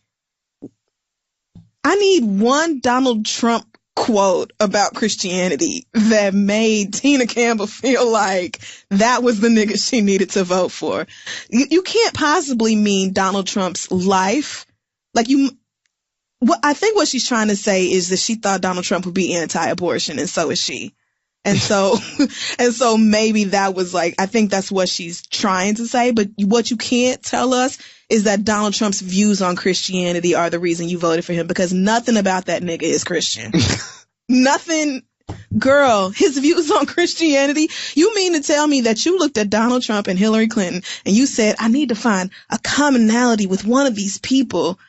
Just one thing in common. I don't know if another one had a pussy, maybe that would maybe be something we had in common, or if one of them maybe, gave a fuck about American people or like, and not to sit up here and act like Hillary Clinton was, perfect or anything else, but looking at the entire election cycle that we went through, looking at all of that shit, looking at every fucking thing that came out about Donald Trump, every news item about Donald Trump that came out for more than a year before we actually voted. And then realizing that Tina Campbell's simple ass self still went in the booth and marked the line for Donald Trump. I'm actually at a loss for words. I cannot understand how you pulled Christianity, a gospel singer pulled Christianity out of Donald Trump and used that as a vote for, as a reason to vote for this nigga. I can't. I'm actually lost. I'm really confused. I 100% do not understand these actions. What does this mean? How, girl? His Christianity? What Christianity? What has Donald Trump done that made you say, wow, what a Christian? When did this happen? Then she says, oh God, yeah, that's not even the whole quote. That he has made afterwards, I have not been in agreement with at all, which I wasn't in agreement with my president that I voted for, which I wasn't in agreement with my last president that I voted for. But however, as a Christian, what? My perspective is to pray for the president. To not use my soul. This is what all the niggas who voted for him are saying now. I can't. How are you this dumb? But however, as a Christian, my perspective is to pray for the president to not use my social platforms or other platforms to try to destroy this man. Because at the end of the day, he still represents the country that I live in. Talk about a cold-pressed dummy. So if I'm going to use my platform, my power, my voice, I ought to use it to pray for him, to pray that he would make wise decisions, that he would be true to the oath that he took, and to not incite fear by talking about everything that's wrong, especially with people that's my color. Tina. While you are allegedly praying for this man and not using your We platform to try and destroy him, I just can't. That man is praying to Lucifer that you and every other brown motherfucker in this nation is eradicated swiftly. Like, I can't. The president don't give a fuck about you. The president does not give a fuck about this country. Right. What? And how? Even if you I can't think of one thing that Donald Trump ever said in the name of Christianity that you could have held on to so strongly amidst everything else that he did and said during the election that made you feel like I'm a vote for him anyway. It feels like to me, you just don't want to be aligned with like blackness. And it's maybe because we know that you full of shit and have for a while and don't see it for you, hardly see it for your sister. Oh, and Lord. So, like, is that why you're so mad? I don't get this. I don't. Like, it's so ignorant and it just don't, like, how old is Tina Campbell? 43 years old. Ma'am. You mean to tell me that you paid attention to the news and you still voted for Donald Trump? A black woman in her 40s. You really did that. A Christian. And then you're using Christianity to excuse it. Help me, God. No. That's fine. We've got enough on our plate. You know what I'm saying? That's okay. You know what I'm saying? You say that you voted for Donald Trump because you are an organic, grass-fed fucking maniac. And that's really all that it is, because I'm like, I forgot when she wrote that open letter talking about pray for Donald Trump. No, ma'am, I won't. I shan't. Donald Trump ain't praying for me. Donald Trump don't give a fuck about me. Donald Trump can barely keep up with time of day. I'm praying that we get Donald Trump the fuck out of here. That's what I'm praying for. That's it, girl. What you mean pray for him? Pray for him what? He should have never been elected in the first place. Like, we all have to work overtime on our prayers now because dumb bitches like you went out and voted for him. I don't even pray that Donald Trump lands his ass on a soft point on the ground when they kick him. About, like, I don't care that he, like, what? I'm not praying for Donald Trump. What? Oh, no. Like, Donald Trump she's a fool. Is like a giant force that is expediting the process of global destruction. Pray for him for what? You might as well just pray for the devil too. Like, let's pray for Donald Trump. Let's pray for Taylor Swift. Let's pray. And it's like, let's just turn every day into Halloween fucking Horror Nights and Tina, shut up. Shut your mouth. If this is the last season of that show. Yeah. Okay, so I don't expect to have to hear anything else about Tina Campbell ever again, unless she says or does something continuous. I mean, something that is also this she said she outlandish. Was disheartened by what she was hearing from the churches in our community. It is the church's job. What? To stand up and say, there is a white supremacist bigot in office and people of color need to be vigilant now more than ever. That is the church's responsibility to the black people that go there. What the fuck? I don't, you know what? No, I cannot come up with an excuse for this. Tina Campbell is just a fucking moron. That's it. That's really it. All That's that She's it boils a fucking down to. Idiot. Like, period. I can't even imagine why you go sit down with Chrisette. I can't imagine why you admitted that you voted for this man in the first place. No. Like, I don't, like, you could have absolutely kept that to yourself. Because of his views on Christianity. Maybe she's sick of shit here. No, she's not. She's just a fucking idiot. Hey guys, don't forget this week's episode is also brought to you by our good friends over at Spotify. Hopefully lots of you are tuning into us on Spotify right now. Whether you're into podcasts about crimes, I like a lot of them, or hip hop, there's always something new to discover on Spotify. With a mix of originals and many of the world's most popular shows, listening to podcasts on Spotify is so easy. You just open the app, tap browse, and dive into their growing library. You can subscribe to your favorites, including our entire archive, so you never miss a show. You can also download podcasts for those moments when you're up in the air or going underground and just save them onto your phone and have them right there for all eternity. Podcasts on Spotify are streaming right now. Go check them out. Let them know we sent you. Chrisette Michele wants for us to feel sorry for her. She posted a series of Instagram essays on her page this week. By now, I'm sure there's more to add to that story, as I believe she's supposed to do the Breakfast Club this morning. So by the time you're listening to this, I'm sure she's already spoken about how hard her life is some more. If you forgot because you don't care, Chrisette Michele decided to be one of the only niggas who agreed to perform at Donald Trump's inauguration earlier this year.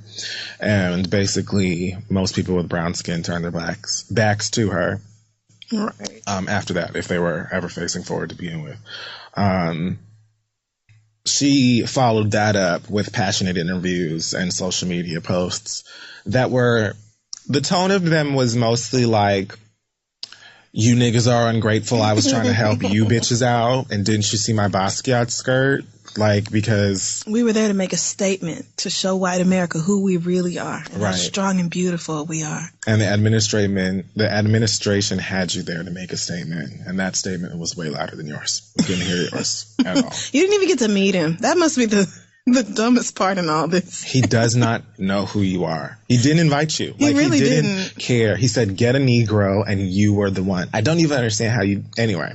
So she posted a bunch of photos on her Instagram that were basically words, black backgrounds, and white Murder, She Wrote ass typewriter font. The first one says suicidal thoughts, and it's an essay about how she, I guess, wanted to kill herself because all she's trying to do is help black people, and she's a strong black woman. All of them end in hashtag strong black women, which is annoying for a reason I'll get to, but I'm sure you already know.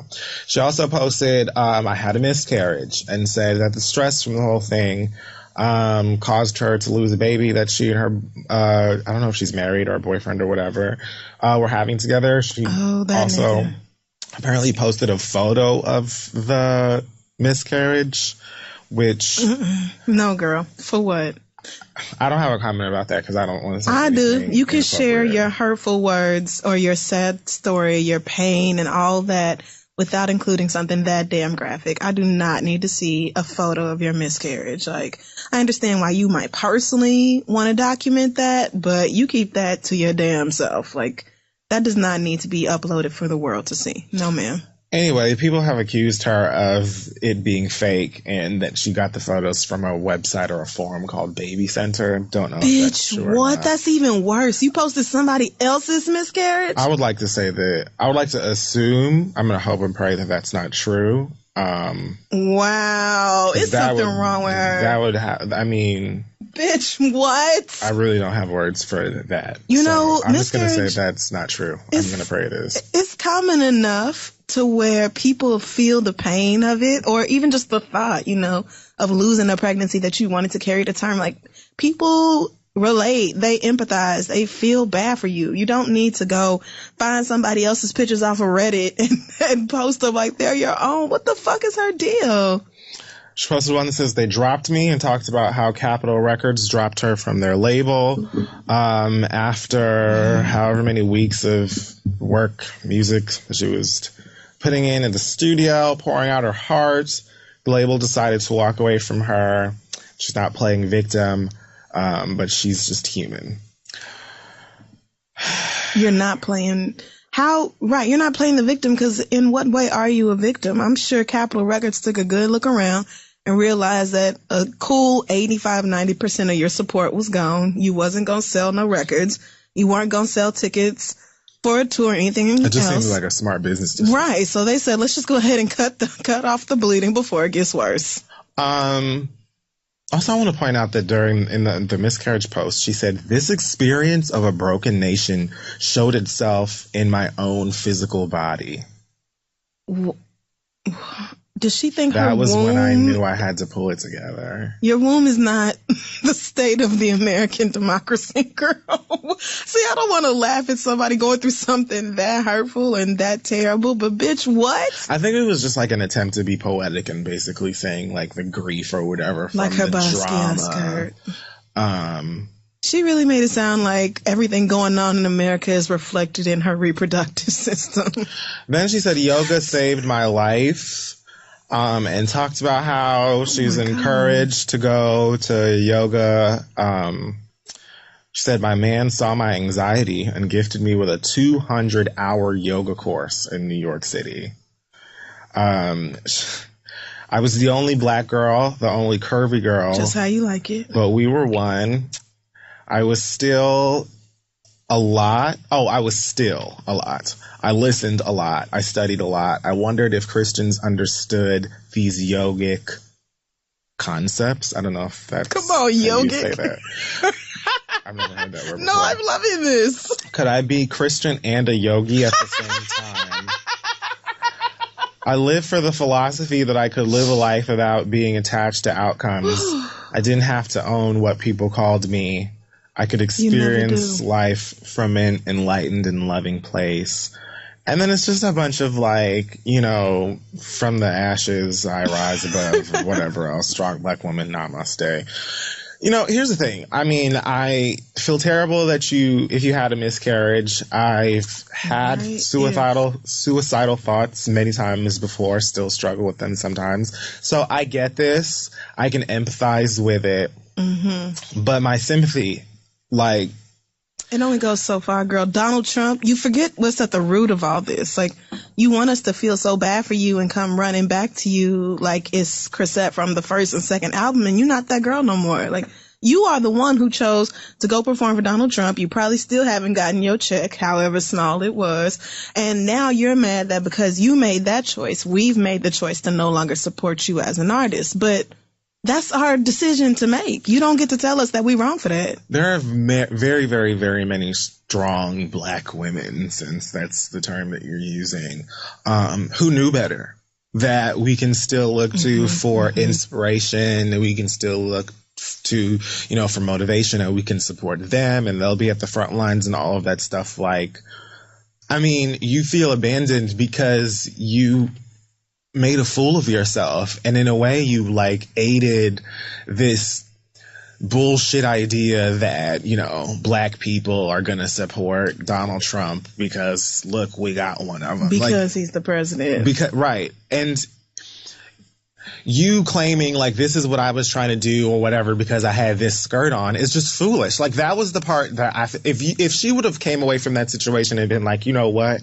I genuinely went into this situation trying to make a difference and trying to get a conversation started, and it just went over my head that I was being used as a pawn and it was not my intention, and I really was just trying to. I regret the fuck out of it. Exactly. Like that would have been different. Rather, you came and was just kind of like, what the fuck are all you ungrateful ass monkeys mad about? Like I was trying to help you niggers like out, and you really mad at me? Didn't you see my fucking skirt? I'm way smarter than you. Like I got this much money. Like, you came back and was like mad at us for being mad at you. Right. So now people are not supporting you or buying your record, and your label dropped you and all of that, and you want for us to be sorry for you because your life is hard right now and you're stressed out. You should be. You made a really poor decision and then got mad at us for it. And then out here caping for Tina Campbell's dumbass too, like we supposed to clap her. God, she's equally foolish because she did the exact same thing. First of all, she chose to tell us that she voted for Donald Trump, but she could have kept that shit a fucking secret. Yeah. And then on top of that came and was like, well, I chose to vote for him because of my Christian values. Okay, so you hate gays and transgender people. I guess that's what you're trying to say. Yeah. And you live for the fact that he publicly, and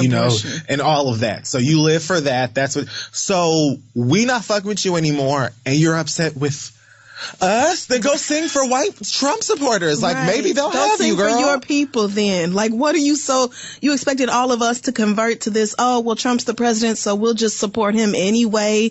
Coon ass mindset that you bitches have? Absolutely not. No, ma'am. Tina Campbell actually looks dumber than Chrisette Michele. Way dumber. You could have flown under the radar with this. We never would have known. We never, ever would have known that you did this had you not decided to pipe up an open letter that literally no one requested. So the two of you going back and forth, well, not even back and forth, just Chrisette sending this long-ass tweet or Instagram, whatever, talking about, oh, everybody's hating on us and things are just so mean and they don't understand, strong black women like us. Girl, we have no obligation to support you bitches. Y'all are the ones who work in entertainment. Your checks are supported by fans.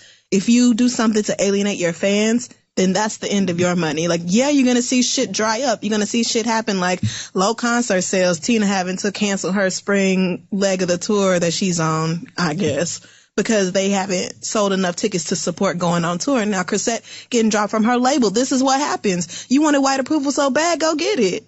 Go sing for them. Where they at? Oh, okay. Yeah, they don't care about you. Right. They don't give a fuck about your black ass. They didn't know who the fuck you were to begin with. Right. They literally needed a nigga, and they went all the way down the line, and everyone said no till they got to you. And as a woman, Chrisette Michele, Tina Campbell, I could believe that Tina Campbell is dumb. But Chrisette Michele seems like smart enough to know that she was being used in that way and chose to do it anyway. I really feel like the money and the opportunity completely superseded the I'm here showing up for blackness. Oh, yeah. No, that's not, I don't even think that was really her point.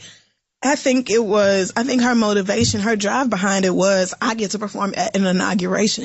This is the president of the United States of America. This is historic, monumental event. This is a huge deal, which in pretty much any other circumstance would be true. But girl, Donald Trump, this orange nigga that we had to watch for in a year and a half, just drag Mexicans and black people and gay people and everybody else through the fucking dirt. That's who you decided to go perform for. Niggas have the right to be mad. My favorite part was when she got done with all of it and then did an interview with BET and was like, I don't understand why y'all so mad at me, but y'all wasn't mad at President Obama. He was there too. I didn't even know she said that. Oh, God, that was my favorite. I didn't even know she said that. Okay, well, I'll take it back. Maybe she's not that smart. No, she can't be.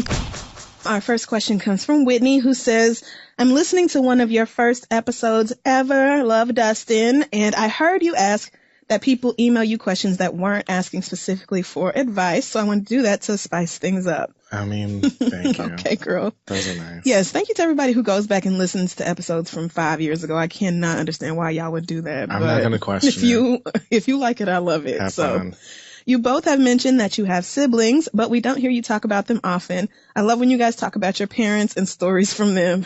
Okay. Them niggas is crazy. Where is this going? So I'm just wondering if you have any sibling-related stories you'd like to share with us, or if that's too personal, what is your most embarrassing childhood memory? She then includes a very embarrassing little story about showing her ass to her whole class.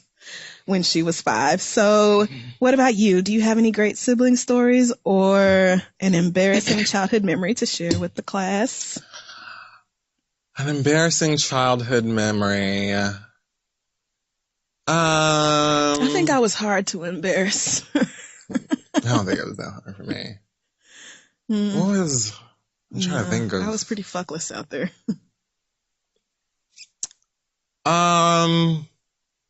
You know, the only one I can think of is like graphic. It's gross. Okay, so I definitely want to hear it. No. What? No, we want to hear it. I mean, nobody wants to go through that. No, we all do. We would all like to go through it right now with you.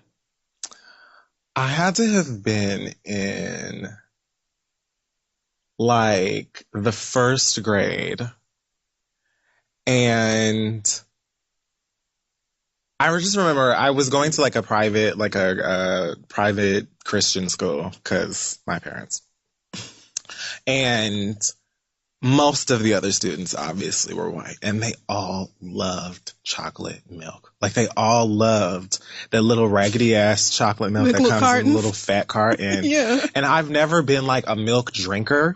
Like cereal, yes. Yeah. But like when it came to we're at school, here you can have your milk, I was like, no. What? I would fuck that chocolate milk up. Sitting here drinking milk, bitch. And they would give us like burgers and chocolate milk, and I would still fuck it up. I don't know why. So one day I decided that I wanted to try this magical chocolate milk to see what all of the hype was about. They were also serving pizza that day. They will give kids anything with that fucking milk. School pizza. Lunchroom pizza. I know exactly what you're talking about, Thank right? you. Great. That cheap shit. With tater tots. Classic. Mac and cheese. And chocolate milk. This lunch has 168 carbs. How y'all having pizza and mac and cheese? So I ate, something from every food group because we've got it all here. I drank that chocolate milk, and do you know that I immediately had explosive, I'm just going to call it deathria, because I knew, I literally, shat myself in the cafeteria, and, ran out. Oh, man. And went to, the bathroom. I just remembered that, I was just a wreck, and I was still shitting. Once I got to the bathroom. Oh, God. And I think it was I don't even remember how old. Either a student or another teacher came into the bathroom, and I was so embarrassed that they were going to, know that I shit myself or smell it or something. So I was just I need somebody, I need help. I need somebody to call somebody or whatever. And so eventually a teacher called my mama and she brought me some new clothes. Oh, it was that bad? Yeah. No, wow. I needed to change my clothes. Oh, God, I'm so sorry. I never had chocolate milk again. I'm so glad you told that. This is a great story. Ever. I drank Milo and all of those little things that they we grew up just as Jamaican kids. That was never anything. But that, I don't know what the fuck that brand is that they be having in schools and stuff, but that annihilated my life that day. One of the most embarrassing things I could think of. Dairy has that effect on a lot of people, especially milk. So. Yeah. No need. But that was my first. I would have died.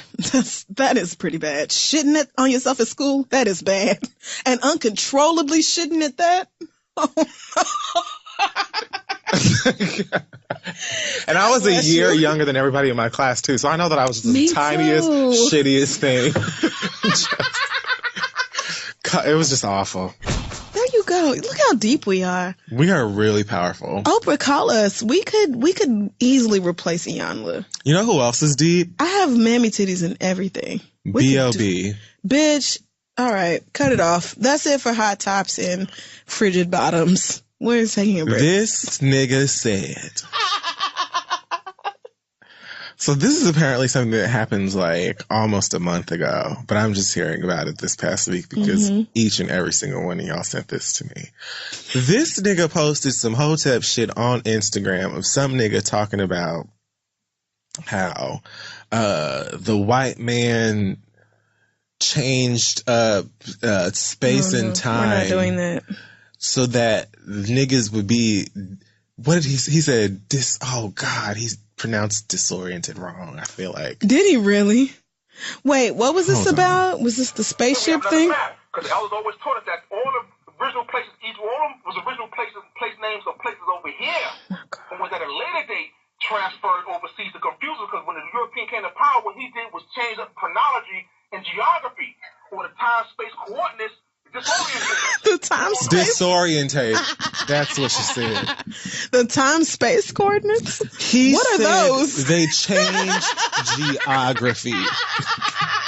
Well, they kind of did, because that nigga Columbus did think he had found India. He thought he had found India, which is why we call these people Indians. But he's trying to say that these niggas moved shit around space-time coordinates. I won't deal with that.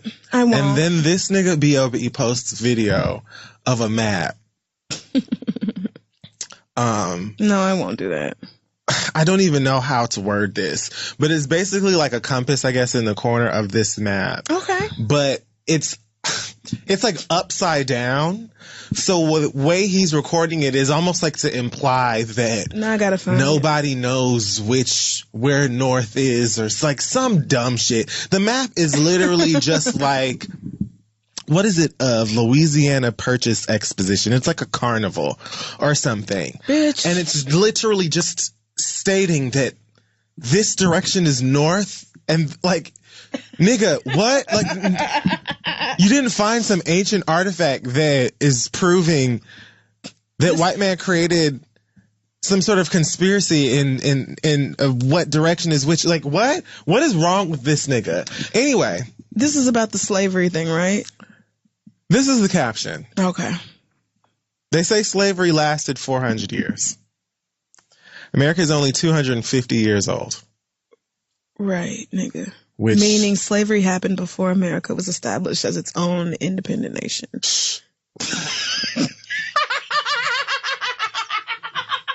America's only 250 Which we all years know. Old. What slaves fought in the...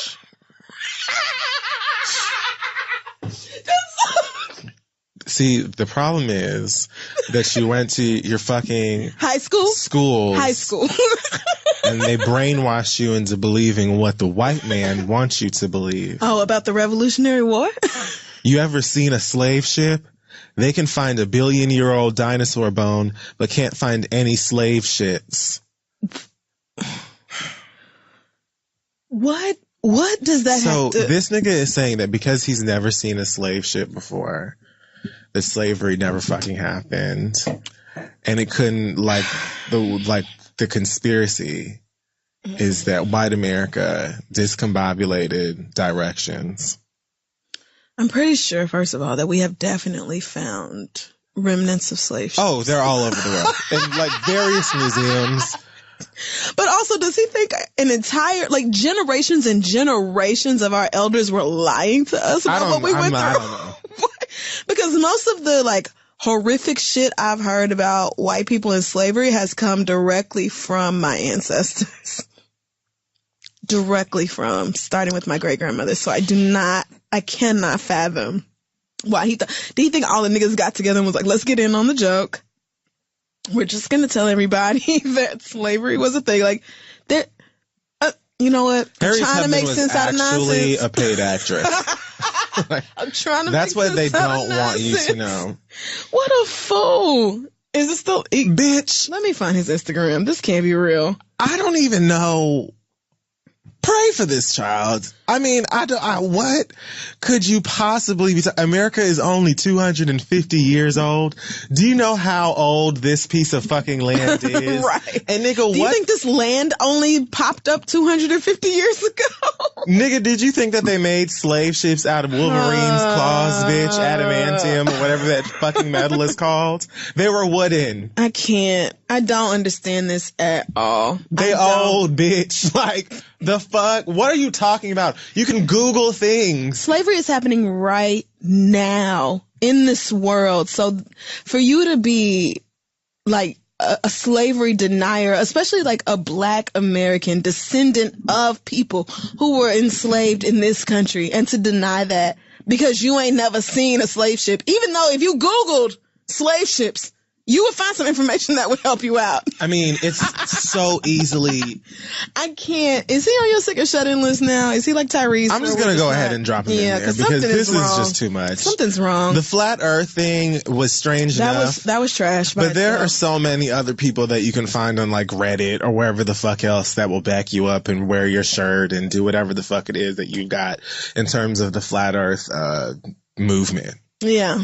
Where your whole entire black ass going anywhere trying to deny slavery took place because you've never seen a slave ship before is so fucking stupid. No, it is. There's no nicer way of saying it. It's just fucking ignorant, nigga. Really? So everybody's lying to you then. Why would anybody make up a story like slavery? Why? And then for the whole fucking globe to go along with it? That sounds more plausible to you than it actually happened. And then the reason being that dumb too. Cause I ain't never seen, have you ever seen a slave ship? I ain't seen too many ships, period. Much less a slave one. What are you talking about, bitch? That does not mean it didn't happen, you dumbass. He sounds like Tyrese. He really does. Talking about, oh yeah, Will and Jada never promised me $5 million. No shit, they didn't. No fucking shit, they didn't do that. I've never seen Australia before. So for all I know, either. It isn't even there. The globe says it's an island somewhere over yonder. But you know what? The white man made that globe. You know what I'm saying? That's right. Stay woke. And it's actually like real flat, like them rectangle pizzas you get at Pizza and shit. And if you look at it with your third eye. Absolutely. You have to. I mean, this nigga is a nutcase, like through and through. Damn, that's BLB, pretty what just happened? the end of it. What happened to beautiful girls all over the world? What that was her? Called? Yeah. Oh, they got was nothing, him and Bruno Mars. Nothing on you. Yes. Oh, that's why I liked it.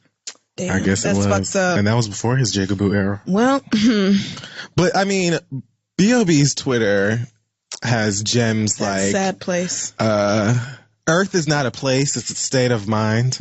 The subconscious mind existed before the Earth program. What the fuck does that mean? Although the Earth program? Although some people were born here, in quotation, it is not actually what it appears to be. What? He posted a meme that says a mental construct called Earth, created by collective unconscious. Okay, Earth is not a mental construct. Earth is a real physical construct that we are all on right now. Earth is not a figment of anyone's imagination. It is a real planet. We're on it right now. Y'all need to stop shitting on strippers. They hold a piece to the puzzle. What the fuck? All right. I'm done. You ever wonder why villains always have to have an evil laugh? The egos want to survive here so bad. It's an illusion. That's the trick. You're not on Earth. I'm just reading his last tweets of this is the past 10 days. So nobody is gonna come see about him then. Y'all just gonna let him tweet like this. He's not on Earth. Where are they supposed to go? I'm just saying, somebody who loves this nigga has to be like, okay, that's we're gonna put the phone down. We're just going to put it down. Really what it is his dealer should be held responsible. At some point, what are you giving this nigga? Whatever it is. You got to stop. That you making at home with some Fabuloso and an easy bake oven. Because let me tell you what it's not, is weed. That is not marijuana. I don't know what you're making. We will make you go to sleep at the worst. A dash of Pine Sol and some Herbalife. You just cooking all kind of shit in your kitchen. Get that out of here. Not Herbalife.